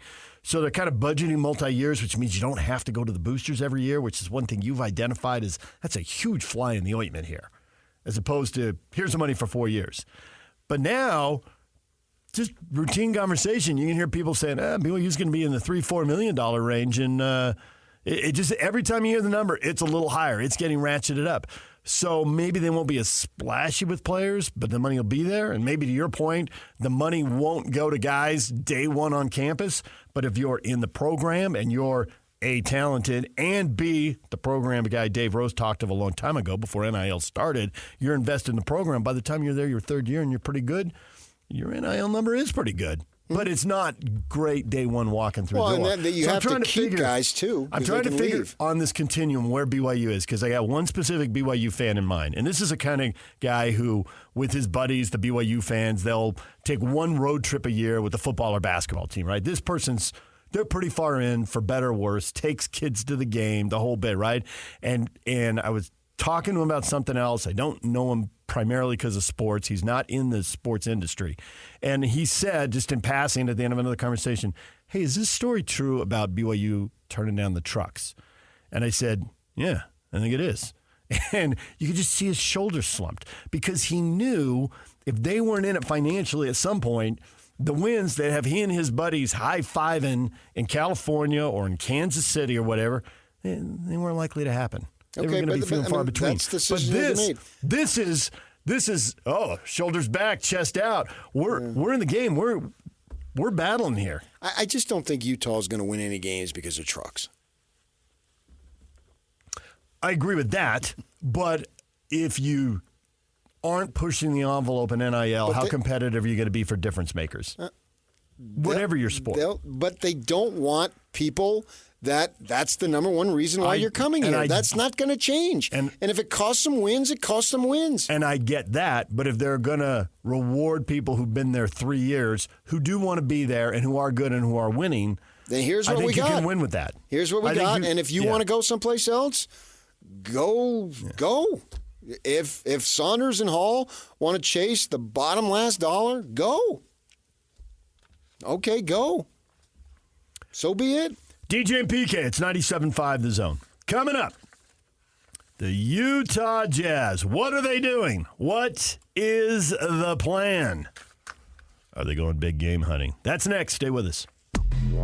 This is Jake Scott and Ben Anderson. Phoenix Suns associate head coach Kevin Young is filing a long-term deal to become the next head coach at BYU. That's a huge hire. Kevin Young is the top assistant in the NBA right now. This is beyond best case scenario for the Cougars. This is a who's who of coaches. This is a real muscle flex from BYU to show that they still have a ton of power. I'm stunned. In all honesty, that's a crazy hire. He interviewed for the Jazz job before Will Hardy got it. He's been interviewing for the Raptors job. You are not getting NBA coaches leaving the NBA when their next job is an NBA head coaching job to go to college. That is crazy. Now, what does he do with the job? Can he recruit? How does he get players, et cetera, et cetera? Those are all very big storylines, but you could not have hit a better grand slam. He might be a better coach than Mark Pope. Hear Jake Scott and Ben Anderson every day from 10 to noon on 97.5 The KSL Sports Zone. Our objective is to, find a player or two, and we're ready to roll. We're ready to go big game hunting. And that hasn't happened in the last 2 years. But if we start all over, then we're 3 years possibly or 4 years from being anywhere. We feel like we're closer than that, and we have a chance. We're going all in this summer to try to figure out what we can do to get better. The band of the day, Green Day, brought to you by Live Nation. For all the live concerts and events in 2024, check out livenation.com. There's Danny Ainge. The plan, well, there's a plan A, a plan B, a plan C, a plan D. How many plans would you like to hear about, PK? Well, I was fired up during portions of what he said, and that particular statement that you played, and we're going big game hunting, really jumped out at me because that means that they want to expedite the process. And we all have a level of patience, but winning is 1,000 times more fun than losing. And these last two seasons, particularly as the seasons we're on, sucked. Everybody knows that. Every Jazz fan knows it. Every media person knows it, whether they want to admit it or not. They want to stay in the good graces of the team. They maybe don't want to say it publicly, but I don't care, and we will. And so that's the situation that they're in right now, and they want to get better, and they want to get better as ASAP. So I came away encouraged. I appreciated your question to Danny about, why did you basically half bleep the rebuild? And he got frustrated by it because I think he listens and I think he's heard us talk about it and he's heard fans talk about it. And he recognized it was sort of a mumbo-jumbo answer, and he asked you, did that make sense? And to me, the answer is no. So what I finally pulled out of it, although he didn't say it, but what I think he was trying to get at is they wanted the team to be, I don't know how realistic this was, but if they make a big deal midseason, they wanted to have a team around that could win right then, as opposed to tear it down to the base level, get rid of all the guys who are, all the guys they did get rid of, plus Clarkson, plus, Chris Dunn, who he singled out later as a defender guy. As a defender. And that was the Locke's question about Marcus Smart. And right, but you need guys who are okay around guys who are great, Somebody who's okay has to be the 7th or 8th best player on the team. Right. And so these role players, I think what I come away with is he wanted them in place. Right. So if he made a big deal, and in Boston it was the Garnett and Ray Allen I need deals. you guys. Right. And so, thank you, PK. And so, I'm going to have those guys in place. Now he gets to the trade deadline and he says, "Know your role and shut your mouth." I'm not going to be able to trade for someone who sings as well as PK. So now I don't need DJ and Yak. I can get first-round picks for them, and I'll go find another version of them in the offseason. But I don't need them right now, so I'll get first-round picks for them. That is, as I thought about it, that's what he was getting at. Now, he didn't say it that precisely, but that's what I came up with. You assemble most of the team, you put the centerpiece on the table, and the meal's ready to go. Okay, but why break that up when you're going good enough to maybe get in a play-in? Because I think one of the other answers he gave went to that. He says, I know, the record says we were better than the Rockets and about as good as the... He said that 2 years in a row now. Well, that's what he thinks. We're not as good. That's you're giving me the same explanation 2 years in a row. Then why are the Rockets as good as their record? Why is everybody else as good as their record, but we're not as good as our record? Because he's not about the regular season. I heard that. He's about the playoffs. And I loved when he said that. And he doesn't think the guys who did go on a good run and go 15-4, I think Mike Smith brought that up. He said, what did you think about that 15-4? He did. Yeah, I listened. And he said the Oklahoma City win was really good. Best one of the season. Right. But some of the other games in there. Oh, that's the freaking NBA. Because every team can say that. How does that make the Jazz any different? Because when you get to the playoffs and he thinks the Lakers have all their guys and the Jazz don't have all their guys, so then they'll Lakers lose. Are gonna win. Yeah. No kidding. That's a big old duh. This team wasn't going to go all the way. He'd rather have first-round draft picks in the future to work with to build a team that can go all the way. That's assuming that you're going to build a team that can go all the way. Yes. That's a big assumption. It is. He also said there was no plan to trade for Ray Allen and Garnett until it happened. The plan, he got lucky. Yes. So then there is really no plan. He said that by saying, well, it came upon us and boom, we did it. But that wasn't the plan. So the plan is, and this is very loose, and man, I was thinking of you all the way through the press conference. I wish you'd been sitting next to me so we could have actually whispered during the press. What do you think of that? What do you think of that? The plan is to have the assets to get wherever they go when they see a player they like and they think they can get. Because he made it clear the plan. Okay, I buy that 100%. The plan was to get Kevin Durant. I mean, he went into that. And that was the place. They had a really bad team, and Durant was going to go 1 or 2 because Odin, right? And really, Odin was going to go 1, Durant was going to go 2. So could you get in the top 2? And then the ping pong balls went the other way, and they were 5th. And he wasn't there, but everybody in Boston could tell him about it, and he was certainly in the league paying attention and knew that Boston had 2 good picks the year Tim Duncan came out. But the ping pong balls broke San Antonio's way, and again, so I don't think he wants to go all in on the draft because he knows that's luck too. We've talked about this before. Everybody who wins in the NBA at some point has to say part of this equation is luck. The Spurs have to say it. They were lucky they got Tim Duncan. Anybody would use the number 1 pick. Now, sure, but they had a plan. Yeah, but they were lucky. Right, but you still have to have a plan. You can't just be the Clippers and back in the 80s and having all these draft picks and suck one after another. Yep.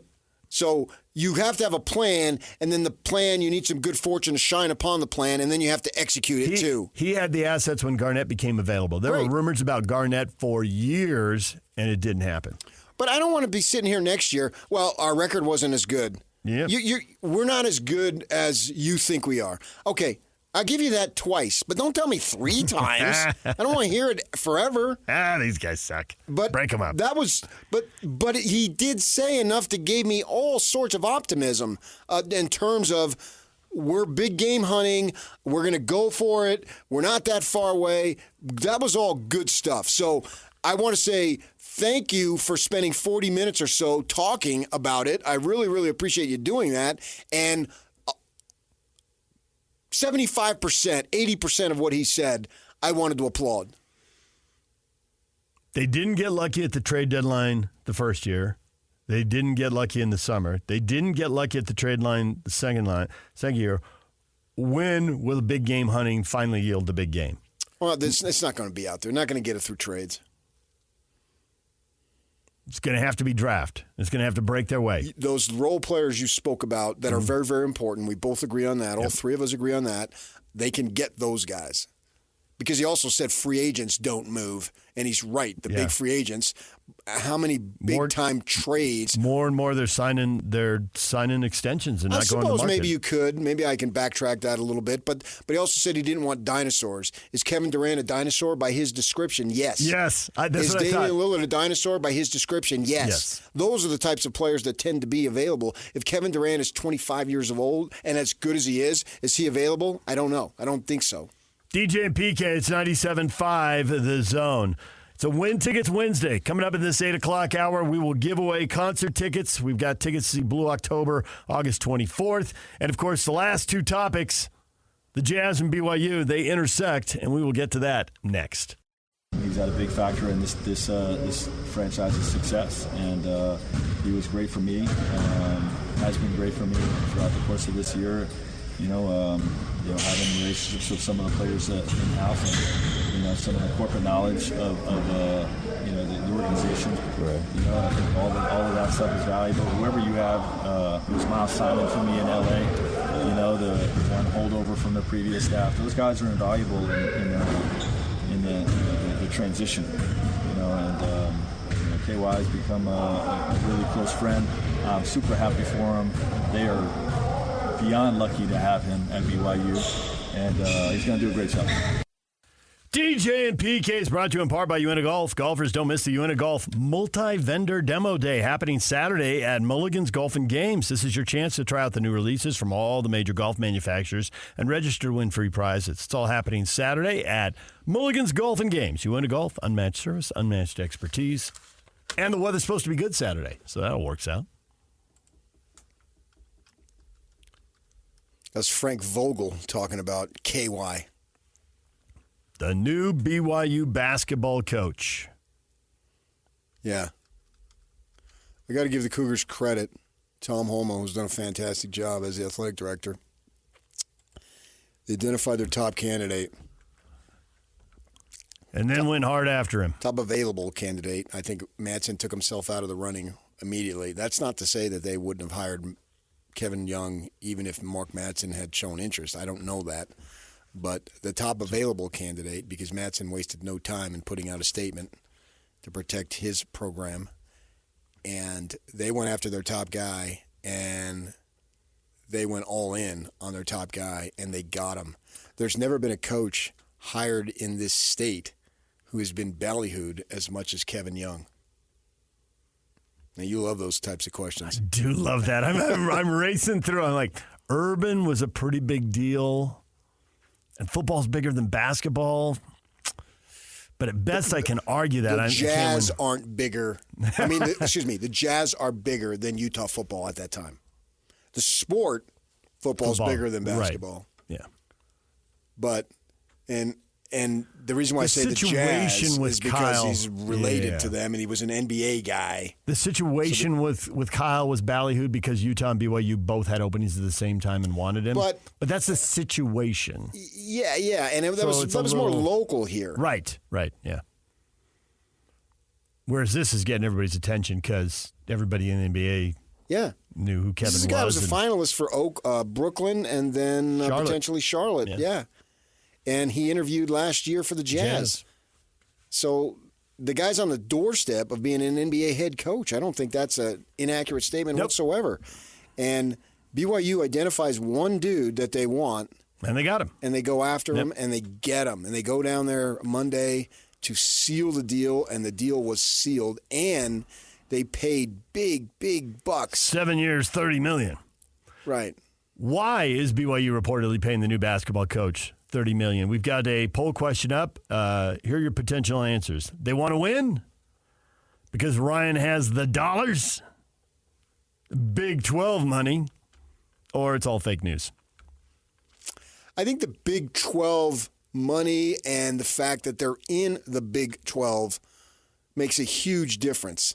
There's no way they're giving a West Coast Conference coach $4+ million.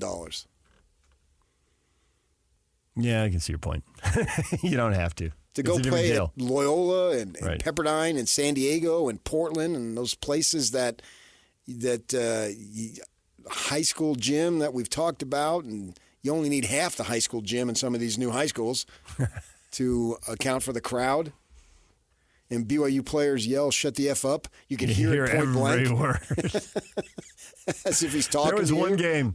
There was one Saturday afternoon game at the University of San Diego, and I really thought if the camera would just hold still, I could count the crowd. Shut the F up!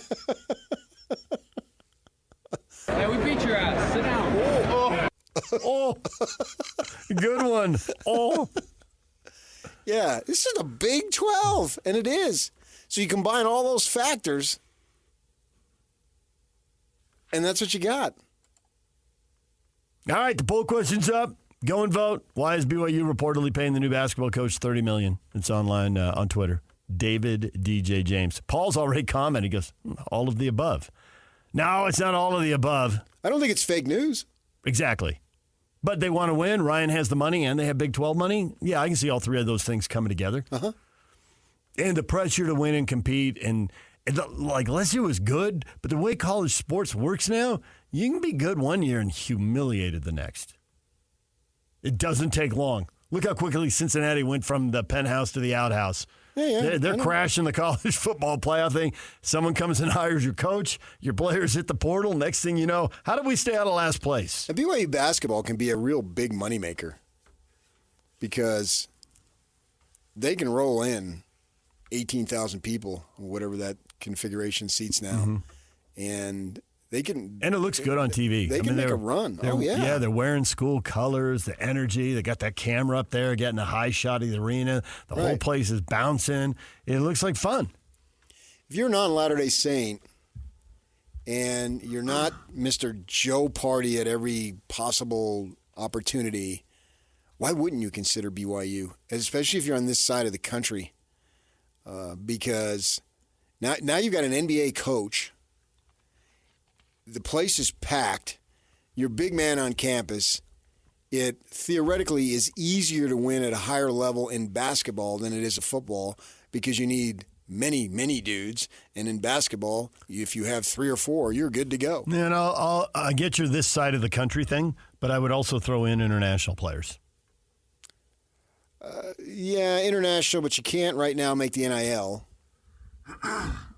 So if you're looking for money internationally, then stay overseas as a pro. Yeah.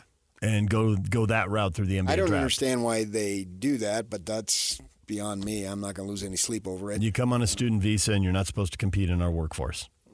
There it is. Yeah, but somebody else isn't going to get the money. But whatever. I mean, you start on all those rules and borders and all that stuff. It's not anything I want to go down because I don't understand it. So you got all that going on there. The international, if it's available, yeah. International students that are here, because you have that, how does that work? If they come over and play high school ball. I guess it's dependent on how they got in the country. Yeah. I don't know. We need an immigration lawyer now. I've had it explained to me briefly. I get the top tier, but classic, mile wide inch Now, my friend's territory. daughter next month is graduating in immigration law. She's back in Boston right now. I'll give her a call during the break. There you go. Yuck! He's gonna book a guest. Literally, that's a true fact. And so That's a true fact. Thanks. That's old school. Yeah. Yuck, that predates you. You were in junior high when that one got dropped on the air. True fact does predate me. Jason dropped. That's a true fact. PK looks at me. That's a true fact. they got a ton going for it. And that's why I said I felt like this wasn't a big blow having Mark Pope leave. And Mark Pope created a lot of enemies out the door. I mean, gosh, man, just in the last 2 days. People are willing to dump on him. Oh, my goodness gracious, the stuff that I've heard about him just in the last 48 hours. And a lot of stuff I knew, but it got heightened on that. I think it's a bigger blow losing kids because they're harder to replace. Quality, really good players. If that Chandler kid turns out to be a quality player, then that would be a significant blow. No doubt about it. And we don't know what the other guys are going to do. That's going to probably be decided in the next 3 or 4 or 5 days or so as Young and gets his staff together. I think it's important to get a staff together as soon as possible so you can have those guys do some heavy lifting while you're trying to balance both jobs. It sort of seems like if I'm a BYU fan, not excited about that part of the equation. I am rooting hard against the Suns. Oh, yeah. That's the easy part of it. But at the same time, if he's integral, as they say he is, Vogel and James Jones, the coach and GM, then you'd maybe want them to win because that would maybe show, wow, this guy is really a difference maker from the coaching perspective, possibly. We'll see. I think they can win a series. I don't see them going all the way, but who knows? Phoenix and Minnesota. Yeah. Let's go. I think they can win that series. So we'll see how that plays out. But this is good. This is a good time for BYU and the coaching. And from a BYU fan, I'm excited. I'm excited that I got Smith. And I'm excited that I got an Ainge in town because use what's available. Everybody else is doing it. Why wouldn't you do it? You know, I was told that the reason why Pope came in, why BYU hired Pope in the first place, is because he was big time. And when they lost Dave Rice to go to UNLV, they didn't have the big time assistant coach who could call Larry Johnson. And I was a teammate of his, and I know him, and I know all those guys, and they can vouch for how good I am, right? And they didn't have that after Dave Rice left. Well, they wanted it with Pope. And that's one of the reasons why they brought him in, if not the reason why they brought him in.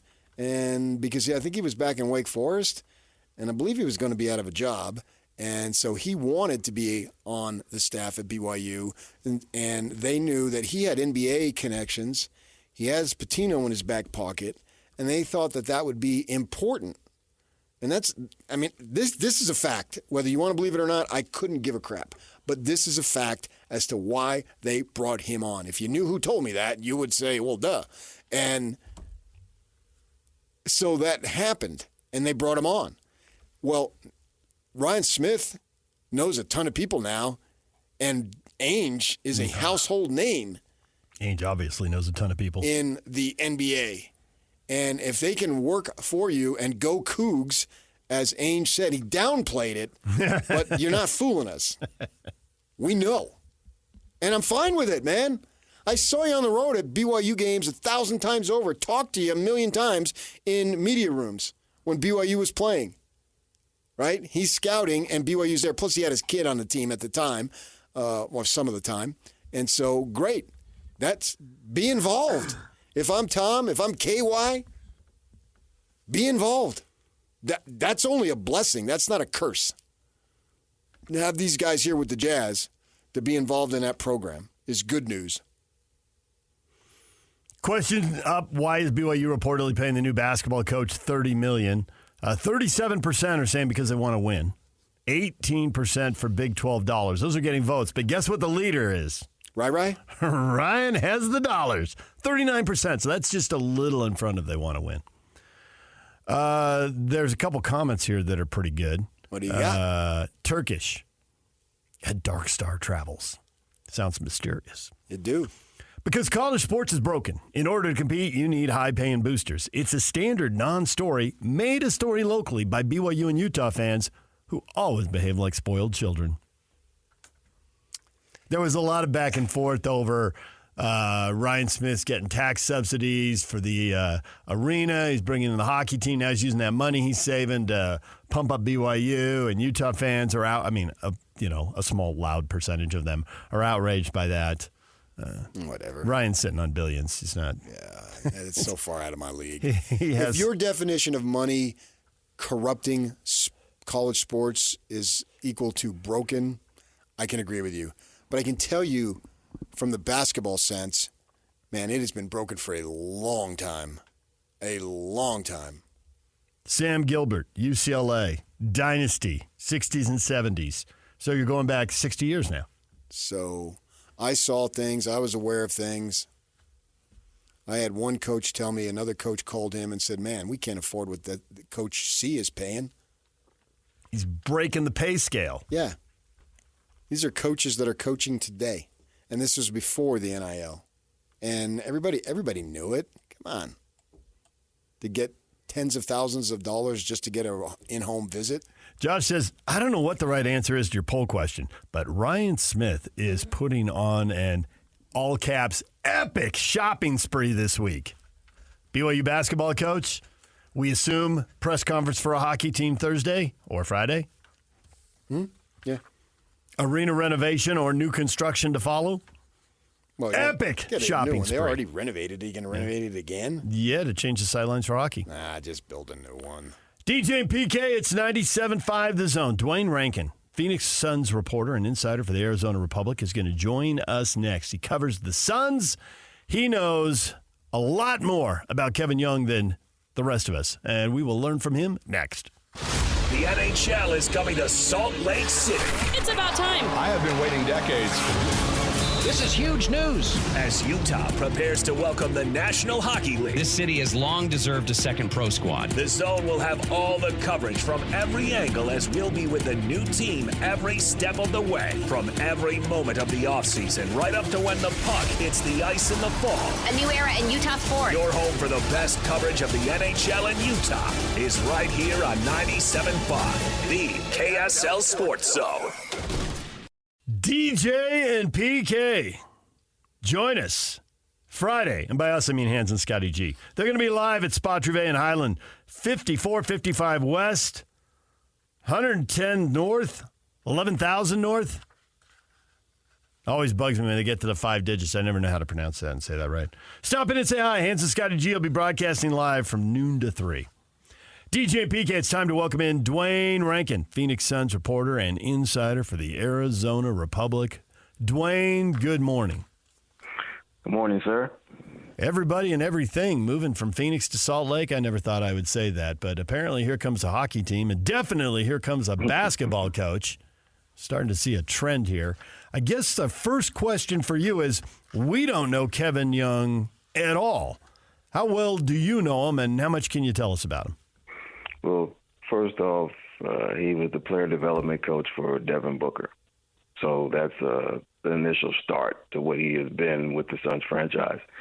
He was on the staff when the Suns went to the finals in 2021. So that's proven in situations of coaching under Monty Williams. He had a situation where he came in and made an immediate impact. He's a young guy in his 40s. And he's got a little kick to him, too. When he was in the G League, I remember him getting into it with some, I think it was with another coach. It's on YouTube if you guys want to look it up. Musselman, I think it was Musselman. Yeah, he got with Musselman. So he's got a little kick to it. He actually got into it, I think it was the Pelicans, in a game against the Pelicans when it broke out after Zion Williams had a breakaway 3 at the end.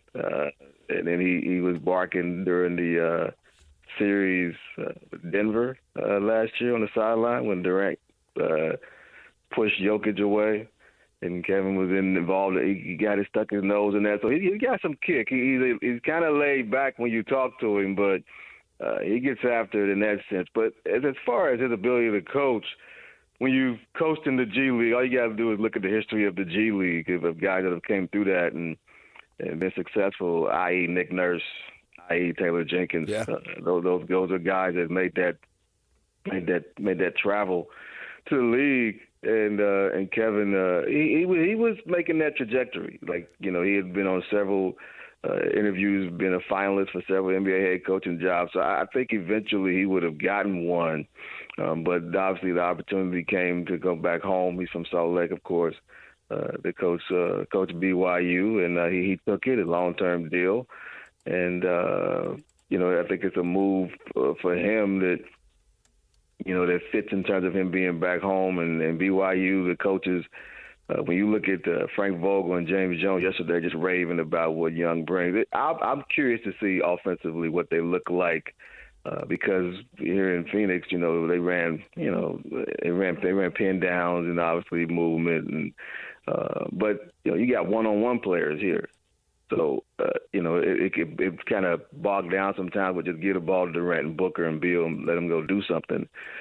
I don't know if at that level he has guys like that. So I'm curious to see what that looks like outside of if he has any of those plans in mind. But from what I've seen in him and talked with him, he's got an offense that's beyond what we're seeing now, and so I'm curious to see what that is at BYU. But someone that have been in the running, like I say, for a lot of NBA head coaching jobs. So BYU's got a good one.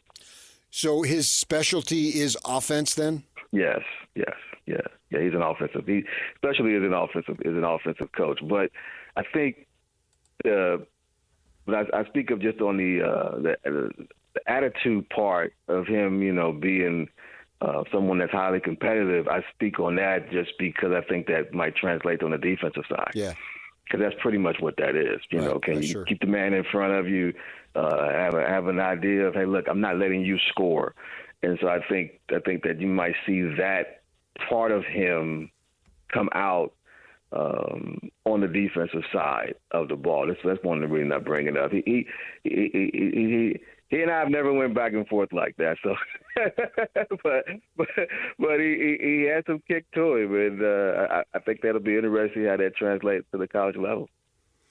Duane Rankin, Phoenix Suns reporter and insider for the Arizona Republic, joining us here to talk about Kevin Young, former Suns assistant, now BYU's head coach. Obviously, when you go to coaching, you got to deal with recruiting. That's a different beast. Right. Maybe it's not quite as different a beast with NIL, but it's still a different beast. What kind of personality does he have? So much of that, college coaches have to charm the kids before they get them to practice and start yelling at them. I think his demeanor will go over well with young players and with parents. Because, like I said, he's not when you're just speaking with him, when you're just talking to him, he's not not a loud, but he's commanding. And the other part of that, he can go in any house right now and say, I coach Devin Booker, I coach Kevin Durant, I coach Bradley Beal, I coach Chris Paul. I was on a staff that had Joel Embiid. Like, he can go and literally say that, and that'll get their attention right out the box. Yep. So when you're looking at just that alone, that's a good starting point. And then, like I say, when you're speaking with him, he has a real, low, laid back demeanor. Like I said, that has command. It's not like it's laid back and you can't hear him. It's like it's laid back, but he has a voice to him, and I've seen him recently at a practice. It was on a road trip and hit like 5 out of 6 threes. So he can get into some shooting competitions with guys and probably will win his share. So he can still play a little bit. Played in college a little bit, but he can still play. So that to me, that'll go over well too. If I'm 15, 16, and my head coach is splashing threes, I'm like, okay, that'll earn him some points with some guys. So, but again, he got to learn NIL, and he's got to brush up on that because he's not going to officially start with BYU until after the playoffs. And if the Suns make a deep run, it's going to be time where he's probably going to be doing both. He's going to be doing both anyway, but it's going to be where he has to handle certain things for BYU and then obviously do his job, coaching the Suns. So it's going to be a lot there, but he's probably getting a crash course on what needs to be done in that sense. So, it's going to be sped up probably faster than maybe what he imagined. But as far as players, I think he'll get along with guys well in terms of, and with families. I think that's obviously important. You have to connect with parents, and I think he'll be a guy that does that. BYU fans then, I assume, would be Minnesota Timberwolves fans to get Kevin Young on the job as soon as possible. And, I grew up in Phoenix, graduated from ASU, so I've been following my family, hardcore Suns fans, so I follow them, obviously, to an extent. And we know that they've had an up-and-down season, and they had 10 games that were tough at the end, and they closed 7-3, but one of those, I think they were down 50-2 or something. That's an exaggeration against the Clippers, but that was against the Clippers, 35-4. Okay, it felt like 50-2. And they got all this talent, and Grayson Allen's had a banner year and going to be financially rewarded. What do you think about their chances? Because they really haven't had any level of consistency, but maybe you can argue it took Beal all this time, and they're playing their best ball now. Well, on top of that, they're playing a team that they've had success against in the first round. Yep. They swept this regular season series and won the games fairly convincingly. The closest margin was 10, and they held Minnesota to 87 points in that game. They scored 133 the first time they played them. This last one, they were up 22 in the first quarter. It's a bad matchup for the Timberwolves. Not saying the Timberwolves can't win the series, but if you're just basing it off of what you saw in the regular season, this is a challenging matchup for Minnesota. So wouldn't be surprised if the Suns advanced. The next round would be either Lakers or Nuggets. That's a little more challenging, although the crazy part about that is that the Suns went 2-1 against the Nuggets, and they won the last 2 games against the Lakers after the first 3 games were within the first month and a half. They played their 3rd game against the Lakers in December. So they hadn't played them in a while, and the last 2 times they played them, they won both games. So you can make an argument that the Suns, if they play at their best, could make it to the Western Conference Finals.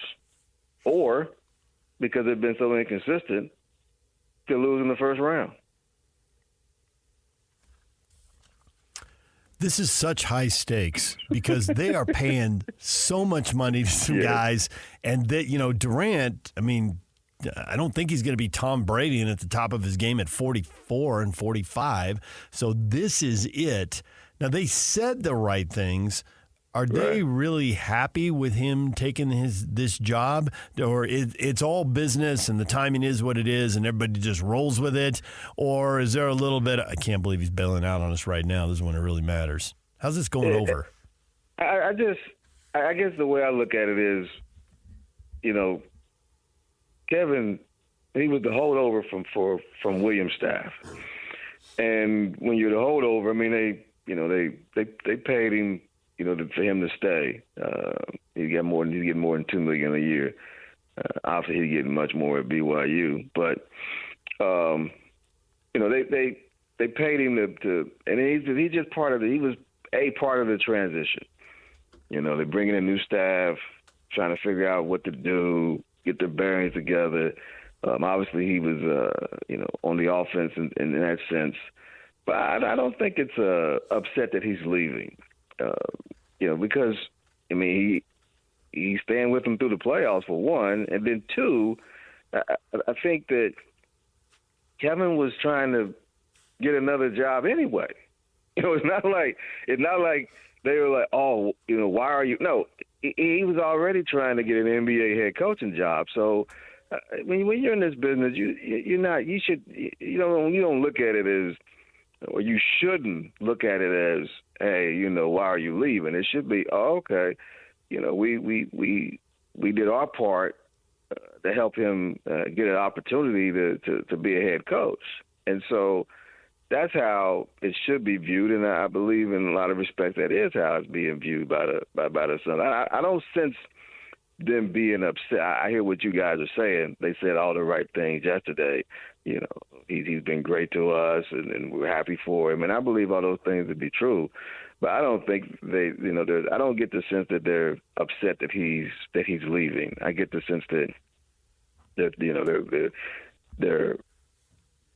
look at this and go, okay, this is an opportunity for him to go back home and be a part of something and with BYU, and obviously this is a great time to go there considering what they're doing with the conference, and So this is an ideal situation in terms of him getting this chance. And there have been NBA assistants that have gone on to be college head coaches. So the move is not a shock in terms of when you think of it like that. So I don't sense them being upset at all, to be completely honest. We know that the Brooklyn head coaching job was a possibility. We've heard Charlotte, Right. and then Ainge in his postseason wrap-up mentioned that he had interviewed Kevin for a potential spot with the Jazz. So that's at least 3. It seems like momentum was moving in the direction of him becoming an NBA head coach.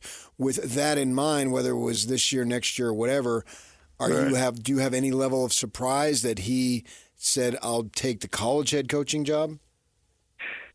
If it wasn't going back home, yes. But I think that draw. I think sometimes people, I'm not speaking of anyone specific, but I just think sometimes people don't realize the importance of being in a familiar surrounding. That can make you, look at opportunities that maybe you wouldn't look at anywhere else. And I think that's part of it. And then there's also usually this window for guys, that are getting these interviews and getting these head coaching interviews, and there's a window that like a year window, maybe it's 3 years, maybe it's 4 years. Jay Larnega is a perfect example. Like, there was a time when he was an assistant in Boston, his name was out there for every head coaching job. And then up until recently, he was out of that window. So there was a window right now for Kevin Young. And he could have stayed and probably got another opportunity, interview. He could have stayed and did that. But also, look, I mean, if you just look at, teams and things of that nature with the league, when you see how it changes so quickly, there's something also to be said about stability. And based on what I've heard and about the contract at BYU, there's some stability there. And so he's got a family. So there's a lot that goes into, okay, I'm making this decision. And I think that a lot of factors led into it outside of being a head coach. So you have to take all those things, I think, into account when you look at, why wouldn't he stick around and try to get an NBA head coaching job? And if he does well at this level, that might be there for him later. So it isn't like that door is shut now because he's coaching college. That door is still going to be there because people will look at him and go, he coached X, Y, and Z, or he coached in the NBA number of years. So that's not out of the realm of him getting back in. Because guys have done it. They've coached the NBA, coached in college, and back to the NBA. So, and he's got age on his side. Yeah, he's not. I love him for it, but he's not Greg Popovich age. You know what I mean? Gotcha. This guy he's this young guy. I mean, so he could easily be right back in. And I think it's good for him in terms of it's your show. He's been running somebody else's show. It was about time for him to start running his. And, he and I have recently talked about that. It's like, is it time? This was like maybe a week and a half ago. When we just talked, I was like, hey, is it time? Is it time for you to, is it? And he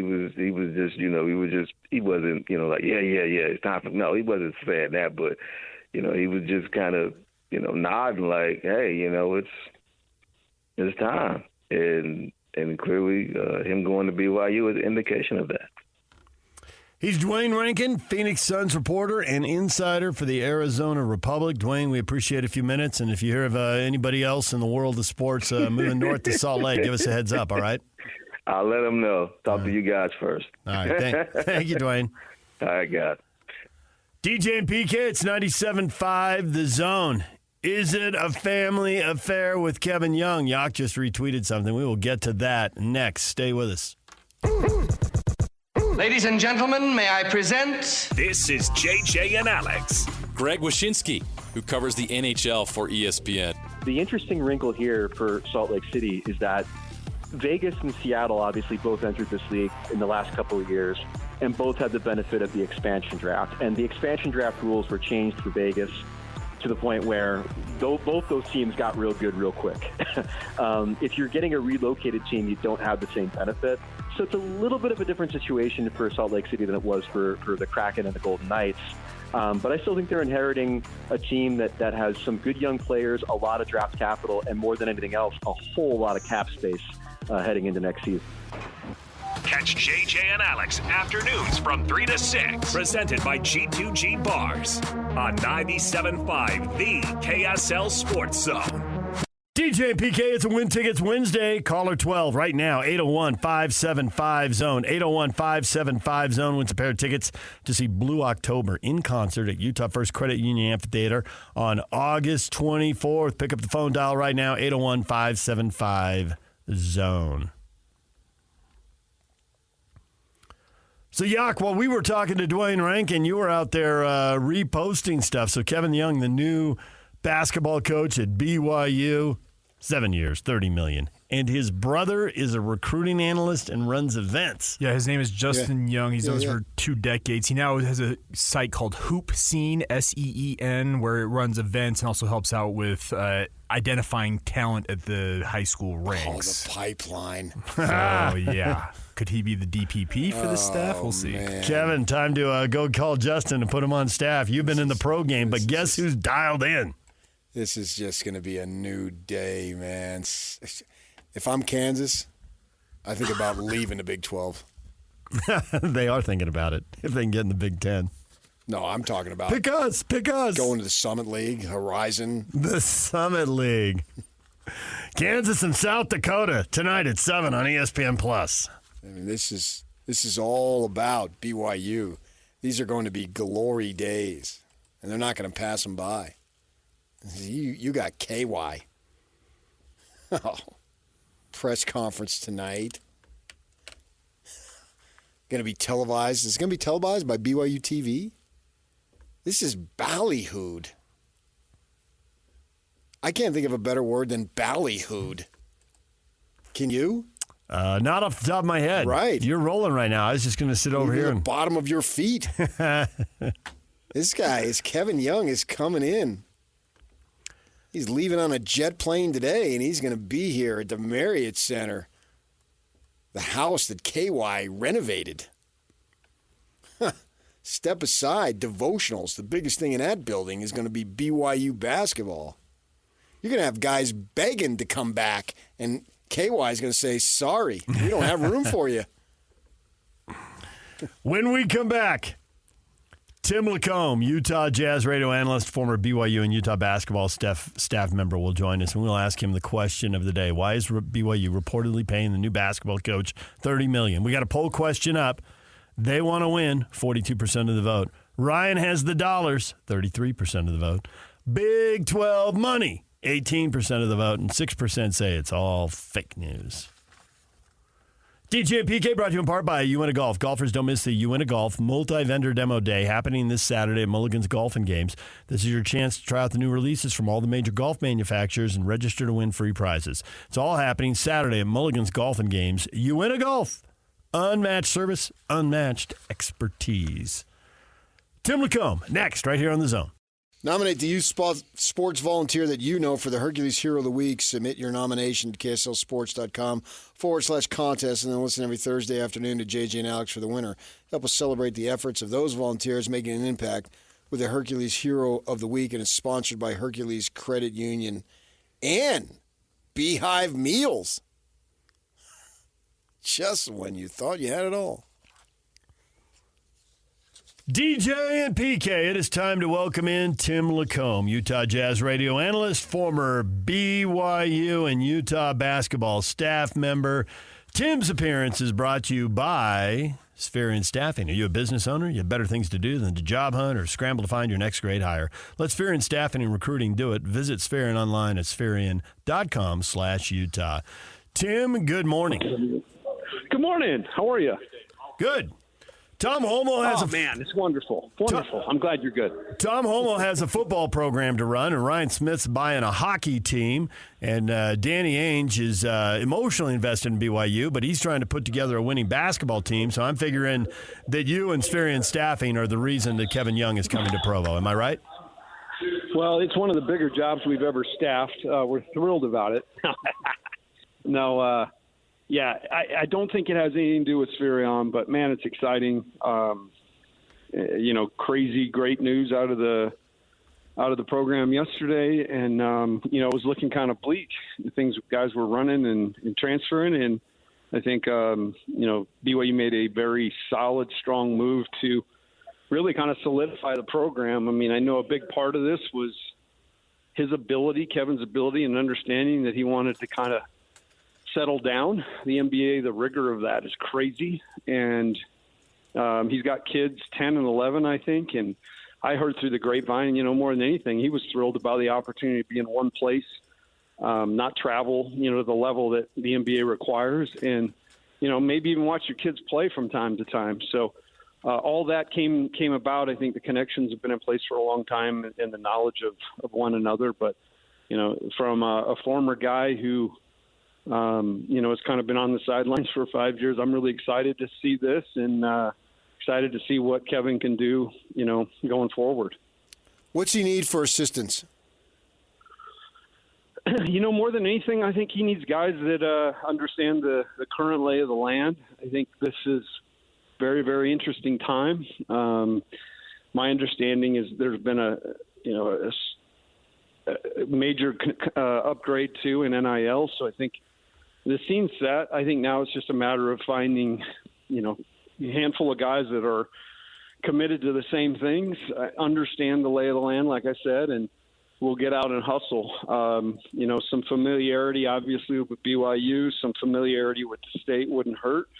But, in this day and age, I don't know that that's crazy important. But I would say get guys on the ground as soon as possible. That'd probably be the thing. I heard through the grapevine yesterday that Kevin talked to all the guys that are in the program and in the portal and that sort of thing. So I think those things are starting to be solidified. But with him, coaching the rest of the year, he's going to need to have a team on the ground quickly doing things here to get things ready for next year. Do you know his brother Justin, recruiting analyst? Is that somebody who's going to provide him with a depth of knowledge of the college game that as a pro coach would be understandably lacking? It's certainly not going to hurt. And, his brother Justin has been involved with Hoop Scene, which is like you said, it's identifying talent, identifying prospects, been around forever.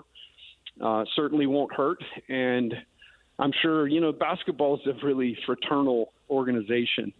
And you run around with these guys and you know them through the years. So I would assume he's got a handful of guys that he'll lean on in this regard. But your brother being in that part of the business certainly doesn't hurt. Did you think you'd ever see a day where BYU's paying a basketball coach over $4 million? Well, I mean, they haven't since I left, so I'm really glad that they've upped it again. I was the highest paid assistant that nobody knew about. Of course, I'm joking. I'm thrilled about it. I think it's great. I mean, the bottom line is the BYU went from kind of mid-major status to the big time in the Big 12, and I think we saw those teams roll through this year and understand what that means, both on the football and basketball side. They're all really well-funded. They're all they put their best foot forward, and I think for years, BYU's, they're always very budget conscious, but the bottom line is the budget just increased a ton, and they've got more room. There's more TV money, and you can impact. BYU wants to make an impact on and making sure that people use that sports for awareness, and you can impact a lot of people through that Big 12. So I think it's money well spent, but I'm excited to see that uptick.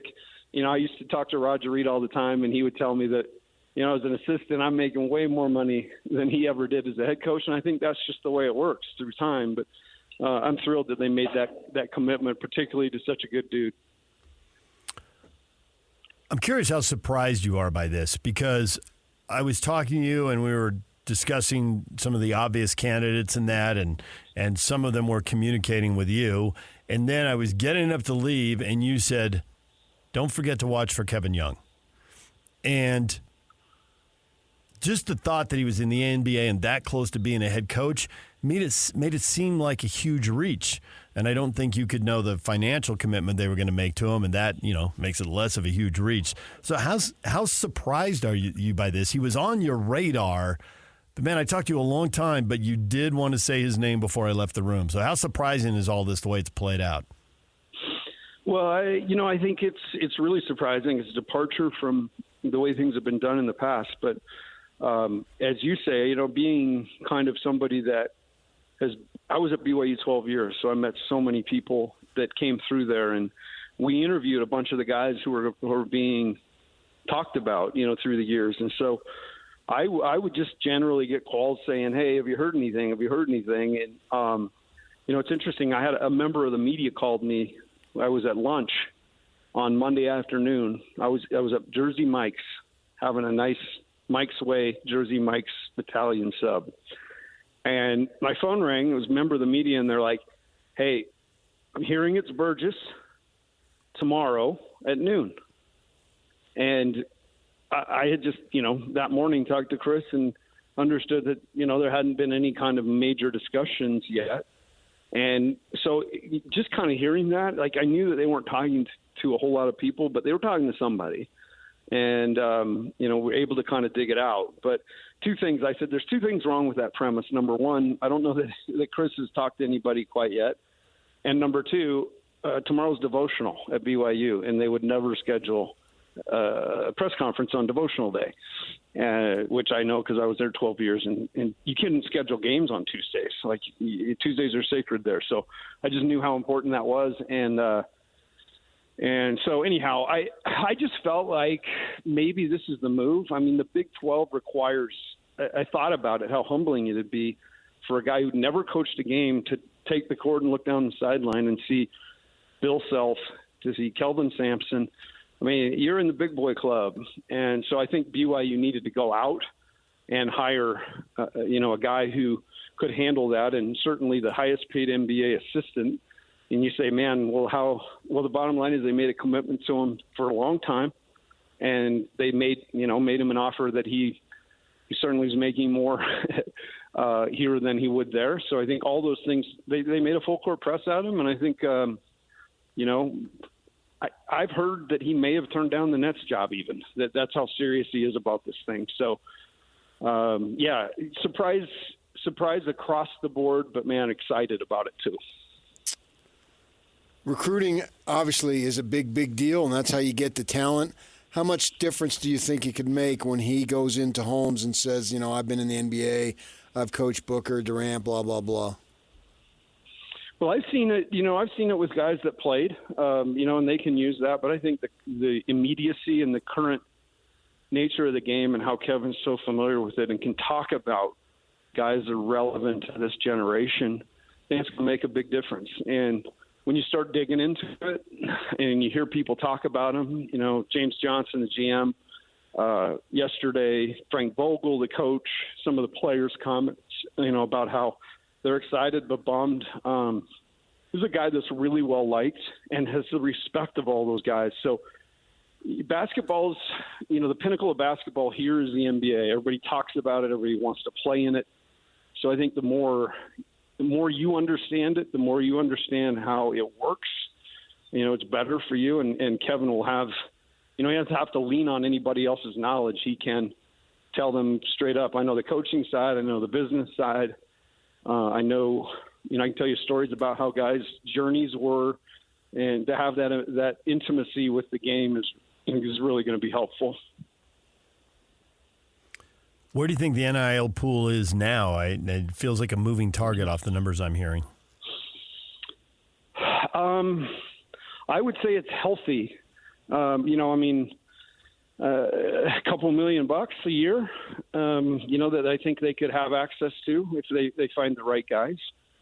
And the other thing I really hope too is that, I think over the last couple of years we've understood that there's lots of ways to do it at BYU, but I think this last year and the success that was had is indicative that at BYU you want to get the best guys that want to be there first and foremost. You want to build your base with guys that grew up thinking about BYU, and then you go find, 5 or 6 guys, 4 guys, Jackson Robinson's, the big kid from Purdue, Harms. You find guys to bring in. For us, it was guys like Charles Abula, Mike Lloyd, and Lamont Morgan, and so don't lose track of the fact it's BYU and lean into the fact that it's unique, because I think in this day and age, getting older together with the portal is going to be near impossible. And if BYU can lean into that and recruit guys that want to be here, keep them here, I think that's going to really, it's going to be a good thing for them. You happy not to have to talk about the Jazz for another week? This is working out pretty well, don't you think? Well, I'm excited to talk about the Jazz now because we got through the pain. And, it's just like anything. A rebuild is kind of like surgery, and you got to go in from time to time and have some things scoped, and you got to have, and that's all painful. And that's what the last part of the season was. It was like it was a very painful stint of 20-something games, but the bottom line is we're through it. And it was only painful because most people look at wins and losses, and there's way more going on than wins and losses. I watched Colin Sexton find himself this year. I watched John Collins struggle in the beginning to find his place, and I watched Will Hardy, struggle to find the rotation that John could really function in. The thing that stands out to me is both those guys turned the corner. I mean, Colin became a much more efficient player, understands how to play, always had the push, but now has the pull, which is a really important aspect. And then, of course, Collins, they moved him to the 5, and he had an advantage. He had a spatial advantage. He could be out on the perimeter. The big guy can't be both places, and he started to get clean looks from 3 and knock them down. He shot a good percentage, 35% this year. Last year, 29%. Found himself. So there's those two things, and then these 3 young rookies. Their journey was awesome. And I'm a talent evaluator. It's what I did for my career. I was in love with Taylor Hendricks on film in the draft process. I loved his maturity this year in just leaning into the hard stuff, going down to the G League, making the best of it. Same with Sensabaugh, who's a real bucket. He can really score, but Danny said it yesterday. He does more than that. He passes, he rebounds, he understands the nuance. And then obviously the Keontae got a ton of games playing a position that he never really had to lean in and play that much. I mean, he's more of a wing guy. So I think the lessons he learned about what you've got to do on a night-to-night basis in this league, all these things are going to pay dividends. But just like rehab, it's not going to be for 6 or 8 months. You got to rehab this pain, this knee from the season. You add to it, and I'm excited about it. So I think, again, there's a lot of ways to look at the Jazz, but the way I look at it is I watched them tear this building down to studs, and I'm watching them add on to it, and I'm walking it frequently, and I can see some real positive change. Tim, we will talk to you again next week. We'll talk some NBA playoffs when we do that. Thanks for joining us. Hey, you bet. Love you guys. See ya. Tim LaComb, Utah Jazz radio analyst and former BYU and Utah basketball staff member. We're going to take a break. When we come back, everything you missed in this show, we will get you up to date. The playoffs, the matchups are getting set. The Lakers and the champs. We'll get to all that coming up. Stay with us.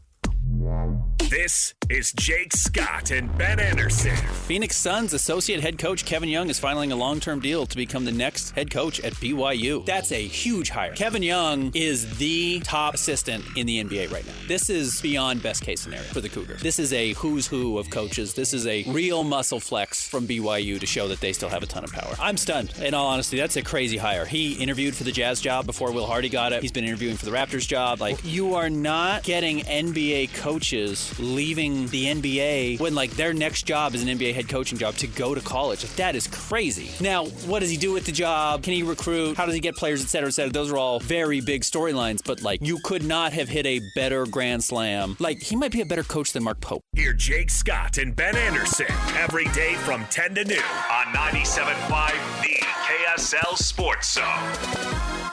DJ and PK, it is time to get you up to speed on all the stuff you missed over the last 3.5 hours. 9 a.m. Slacker Radio headlines brought to you by Tim Dahle Mazda Southtown. Find your new Mazda at the south end of the valley at Tim Dahle Mazda Southtown. That's Tim Dahle Mazda Southtown in Sandy. So, why has Danny Ainge torn the Jazz down mid-season the last 2 years? Surprising starts. Lousy finishes. One of the assets was big game hunting. Want to make sure he had a team around him if he landed the big guy. Wasn't going to land the big guy, so he moved people for assets midseason. Not really worried about finishing 7th or 8th and getting knocked out quickly in the playoffs. He don't care about no regular season. Exactly. Regular season doesn't do it for him. So he's not impressed if you put up big numbers in the regular season. He wants to see you put up big numbers in the postseason, and I buy that 100%. But then if I continue that logic, don't tell me Will Hardy's a great coach. Because he hasn't done anything in the playoffs. I'm not impressed. Yet. Right. But I bet you he would fight against that. Probably. He's got no problem cracking on the players. Yeah. But the coach hadn't done anything either. Hasn't been in a playoff game yet as a head coach. So what adjustments are you going to make when what's the series the difference there? When a series is 2-2 and there's back and forth? I wanted somebody to ask him that. Why praise Hardy for being, we're so lucky to have him? Why aren't we lucky to have Keontae George then? What Will Hardy have did that Keontae George have not did? Danny Ainge is human, so he probably likes the player. He probably likes the people he hired more than the people he didn't hire. Well, he drafted George. Right. So it's the same thing. I don't know if he's human. He was Parade All-American in 3 sports. Who's done that? He's an alien athlete. And he's a scratch golfer. I mean, this guy can't What are you mediocre fail at anything. Yeah, be mediocre. I mean it's unbelievable. Which gives me a level of confidence, a high level of confidence, that he'll get the job done here. But luck is a piece of the equation, and timing is a piece of the equation. You got to be in the right place at the right time. It was luck the right that he was born 6'5". See? And he's 5'10". He's probably on the senior tour. If he's 5'3", he's winning. Or playing baseball. If he's 5'3", he's winning the Kentucky Derby. But he's 6'5". Yeah. And so just because you have an advantage, if you don't take advantage of it, then it's not an advantage. As I've been saying to the draft picks, you can have the second pick of the draft, but if you draft Kwame Brown, Adam Morrison, Enos Kanter, then what difference does it make? What good does the second or third pick do at that point? Yeah. So they got a lot of stuff to do. I like that he said that they're big game hunting. They got to do it, though, because I don't want to go next summer or next spring. Yeah, man, if there's somebody available. Man, I mean, it becomes Charlie Brown, Lucille. What's Lucy's last name? She have one? Lucille Ball. No. Charlie Brown take the football. Oh, away. I don't know that Lucy. Yeah, I don't know. I don't know if Lucy had a last name. Is the only Lucy in your life Lucille Ball? You know any other Lucys? I don't know. Actually, I don't know any people named Lucy. Really? Old school name. Ah. Lucy Van Pelt. Lucy Van Pelt. Oh, really? Any relation to Scott? I had to Google it. Look at he doesn't go football like Brad. Yeah. He goes to his broadcasting heroes. SVP. Well, about the right age.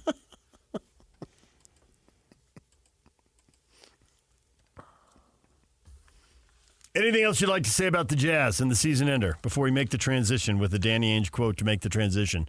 Yak, you want to grab that soundbite? Danny Ainge on BYU? Anything else you'd like to say about the Jazz, or we just wait We wait for the draft. For now, and free agency it's just between trades. Yeah. It's sort of just talk that doesn't really mean anything. The next moves that they can make come with the draft, and then they come in July. Right? I mean, they hired Avery Bradley. I always liked his defensive ability in the NBA. That's good. That's a really good get for BYU.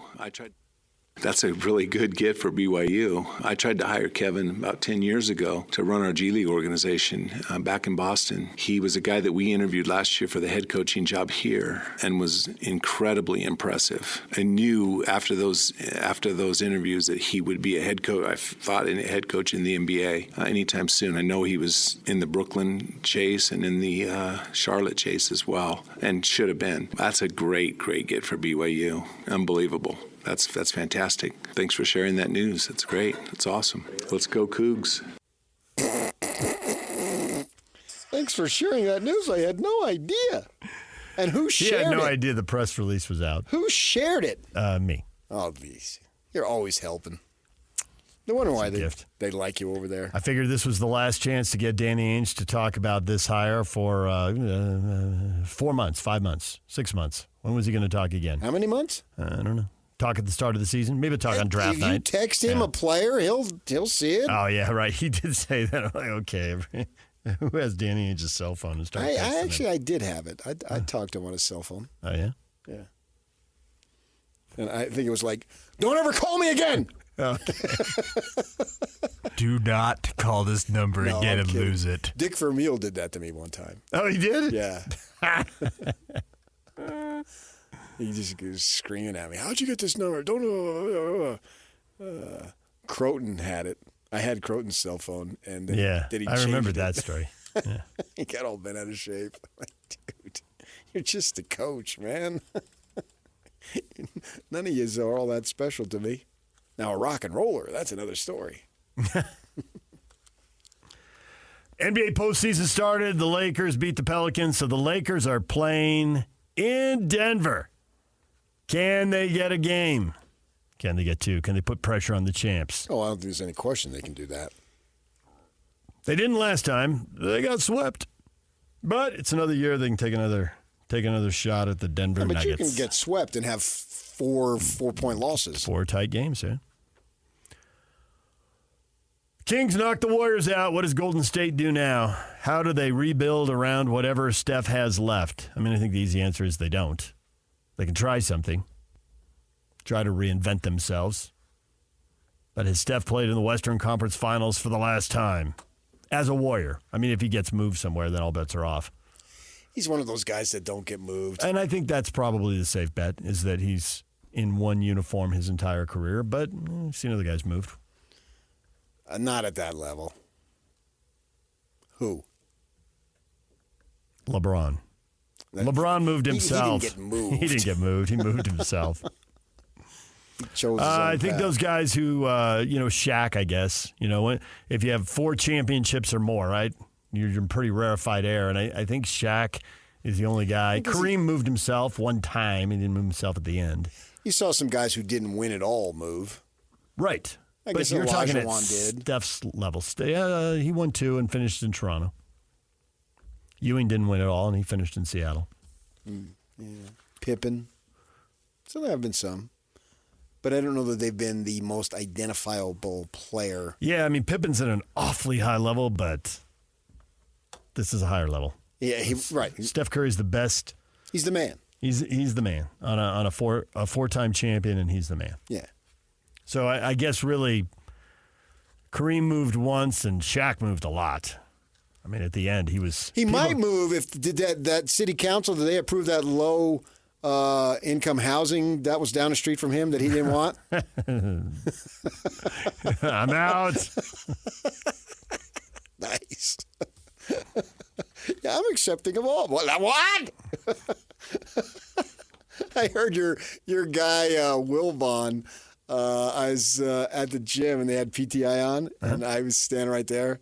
And about the new arena for the hockey in Arizona. No, I live only 8 minutes from there. I don't want all that traffic. I did hear that. I did hear him say that. Yeah. I don't need to deal with that.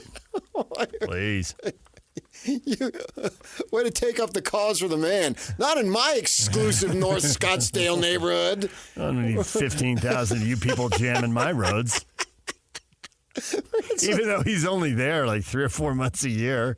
Kornheiser's always busting on how many homes he owns. He does the show in D.C. He does it in Chicago. He does it in Arizona. Well, yeah, I'm all for diversity as long as I got my gig. He missed a week and he came back. Kornheiser's like, did you buy a house in England? Good for him. He earned it. Yeah. No problem with that. He's making ESPN a lot of money with that show. All right, BYU's got a new basketball coach. Expectations for the Cougars. I know we have to see the roster first before we have expectations, but Tourney wins. Sweet 16. After that, we'll see. Not every year, but in the tenure. Wow, you want one in a 10-year? What are you, Ricky Henderson over there? Well, 10-year? I got 11-year. You said in a 10-year.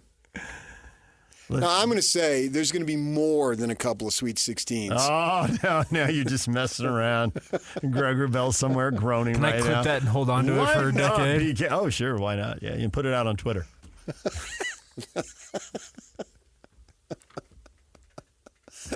You clip what I say, you put him on Twitter. That has nothing to do with what anybody else said. I'm just saying more than a couple of Sweet 16s. Nice. Right.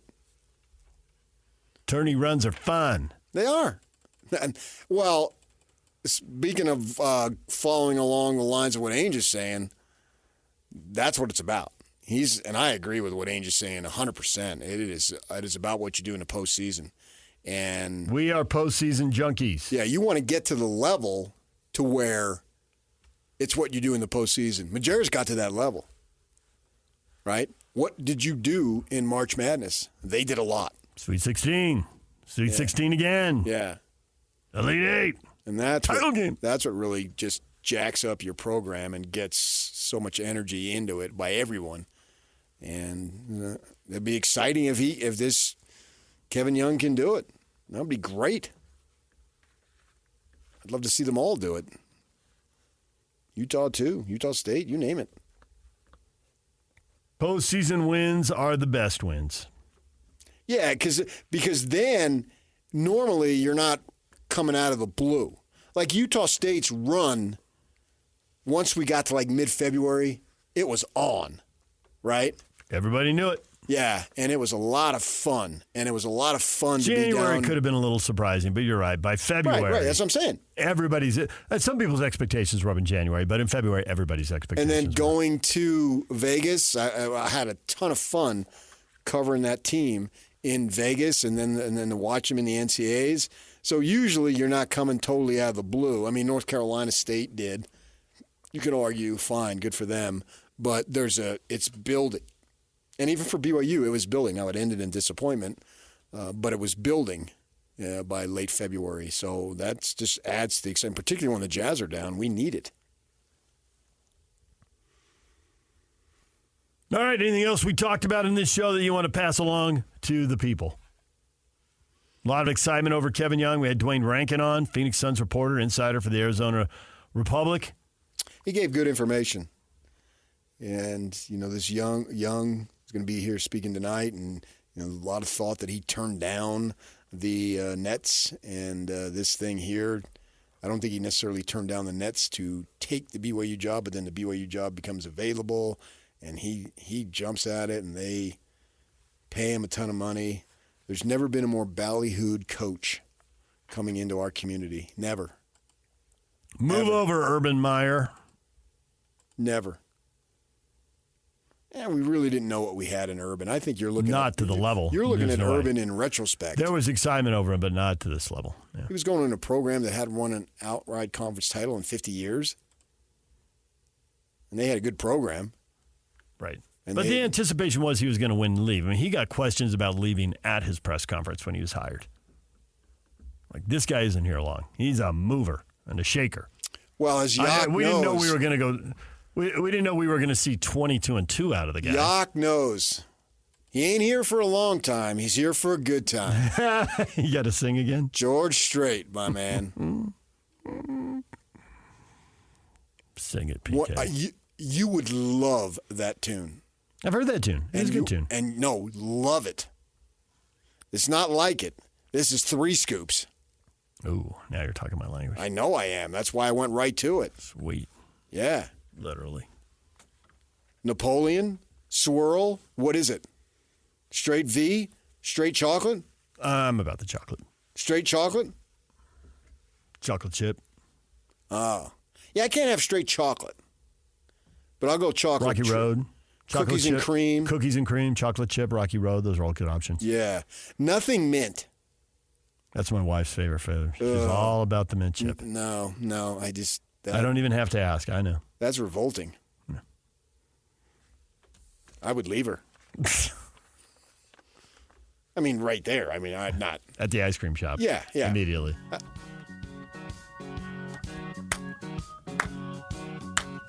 I'm not gonna sit around and whine and moan about some old sad song. I'm not gonna lay around and whine and moan.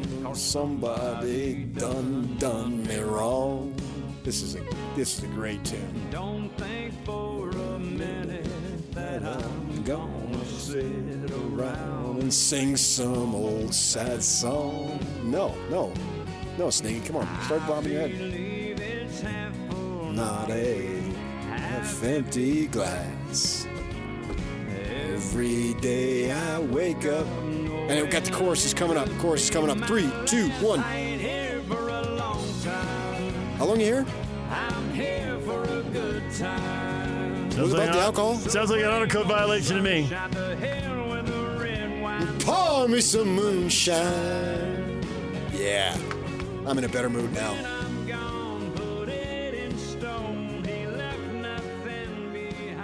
DJ and PK, we're going to take a break. When we come back, your feedback. Everything you missed in this show, get it wherever you get your podcasts. Search DJ and PK, and you can listen to Duane Rankin, The Lowdown, on the new coach, Kevin Young, and Tim LaComb, Jazz radio analyst and former BYU and Utah basketball staff member, talking about the changes at BYU as well. DJ and PK, it's 97.5 The Zone. Your feedback next. And it's all over almost here. Don't go nowhere. DJ and PK brought to you in part by Uinta Golf. Golfers, don't miss the Uinta Golf multi-vendor demo day happening this Saturday at Mulligan's Golf and Games. This is your chance to try out the new releases from all the major golf manufacturers and register to win free prizes. It's all happening this Saturday at Mulligan's Golf and Games. Uinta Golf, unmatched service, unmatched expertise. Question of the morning, BYU reportedly gave its new basketball coach $30 million over 7 years, ranking him in the top 15 highest paid coaches. What is going on down there? John, that leaves little to attract and pay the players. College sports is ruined. And how does Pope manage to fumble his way to glory? He can't even beat an undersized 11 seed if his career depended on it. And it looks like his career didn't depend on it. John, I'm not with you at all on the first half, but I am totally with you on the second half. He can't beat an undersized 11 seed if his career depended on it. Looks like it didn't. Nice. Yeah. And postseason, if you think postseason like that went over poorly at BYU, wait until you try it at Kentucky. Well, they tried it, and that's why Pope is there. Not like that at all. Yeah, sure. I mean, his eyes are wide open, man. He knows. Yeah. I wish him success. I don't really root against anybody. What's the point? What do you get for that? Satisfaction if they suck. And then what do you have? Well, what do you have if they win? It's the same thing. Satisfaction. I mean, that's all you're getting, right, as a fan. I can't get no. Right? John says that leaves little to attract and pay the players. Yeah, I don't buy that. What? They'll have NIL money if they need it, won't they? What are we talking about? The Cougars. Because they're paying the guy. BYU reportedly gave its new coach $30 million over 7 years, ranking him in the top 15 highest paid coaches. What's going on down there? And John says that leaves little to attract and pay the players. No, I don't think they went to the bottom of the well there. Yeah, I think it's two different things. Yep, I think there's more money where that came from. I don't know that I understand that. Alan, you were a reporter. Go down and find out. Well, Find out what? I am going. What's going on down there? Well, we know what's going on. Tom Homo and Brian Santiago tapped into Dan Ainge's passion and his basketball knowledge and contacts, and they tapped into Ryan Smith and his passion and his money, and there you go. Correct. That's what's going on down there. And they're in the Big 12 now. I mean, we joke about it. It's the Big 12, but I mean, you got But to. the bar is raised. In a good year, the Big 12 wins the national title twice in the last 4 years. In a bad year, they don't go to the Final Four, but they still have 8 or 9 tourney teams. It's the highest raise of any raise in our history of sports in this state.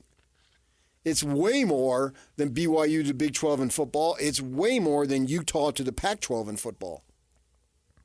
BYU, from the West Coast Conference to the Big 12. Find a bigger jump. Right.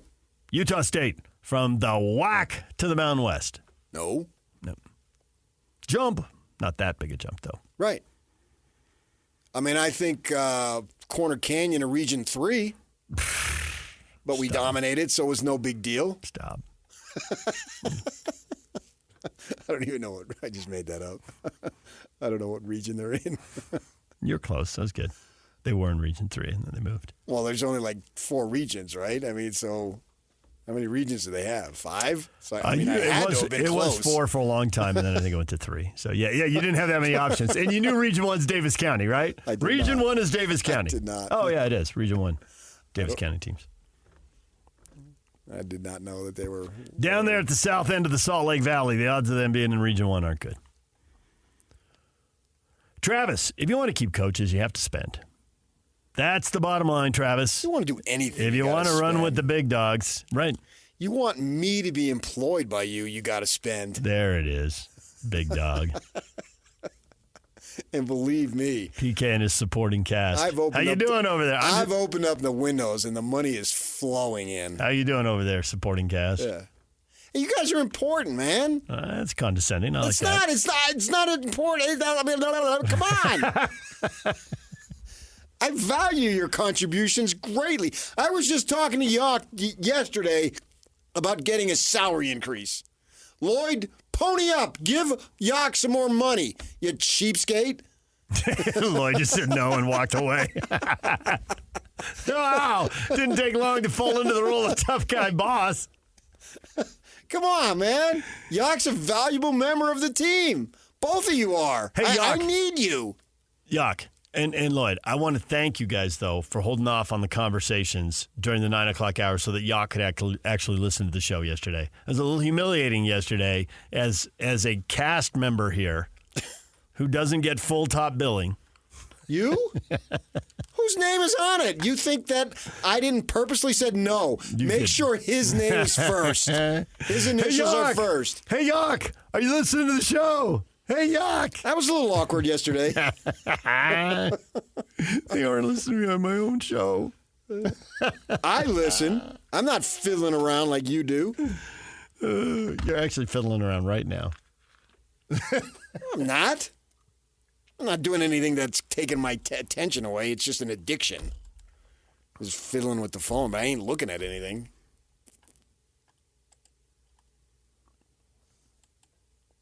BYU reportedly gave its new basketball coach $30 million over 7 years, ranking him in the top 15 highest paid coaches. What's going on down there? Dad of boys sends in the gif from Wall Street. And there he is throwing money out into the harbor off the pier. Of Wall Street. The Wolf of Wall Street, sorry, yes, the Wolf of Wall Street. And there's Leo DiCaprio throwing cash off the dock.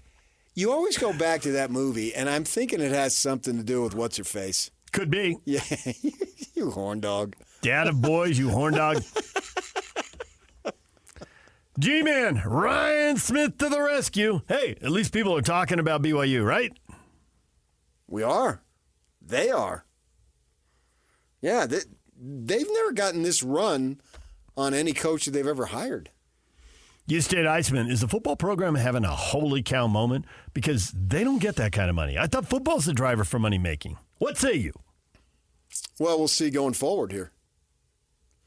I mean, they've got these guys in tow.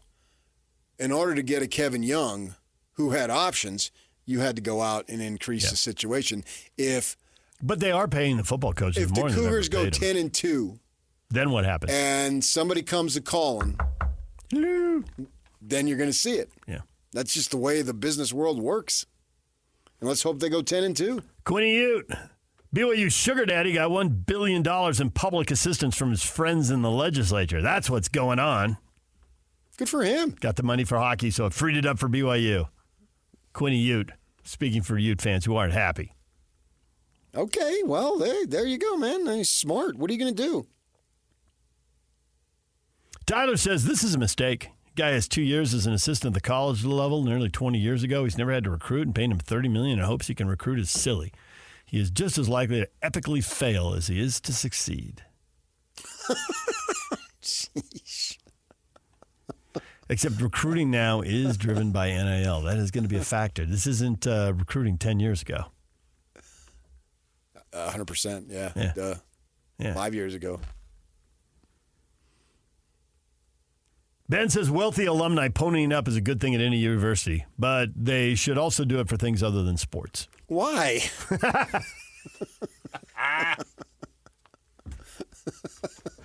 Because otherwise you're just a pro team. You're not a university. Yeah, well, so what? They had on the Rockies owner and asked him why he was getting an award from the U, and he said, hey, well, you give somebody $10 million for a new building, you get an award. And the Rockies owner was eyeball deep in the opportunity to go to different conferences. Mm-hmm. They were meeting with him, so come on. But he gave to something else. And sports. Oh, well, he did it all. Fine. Yeah. Here. You want to buy a new tuba? Here you go. DJ and PK, it's 97.5 The Zone. Jake and Ben are coming up next. Stay with us.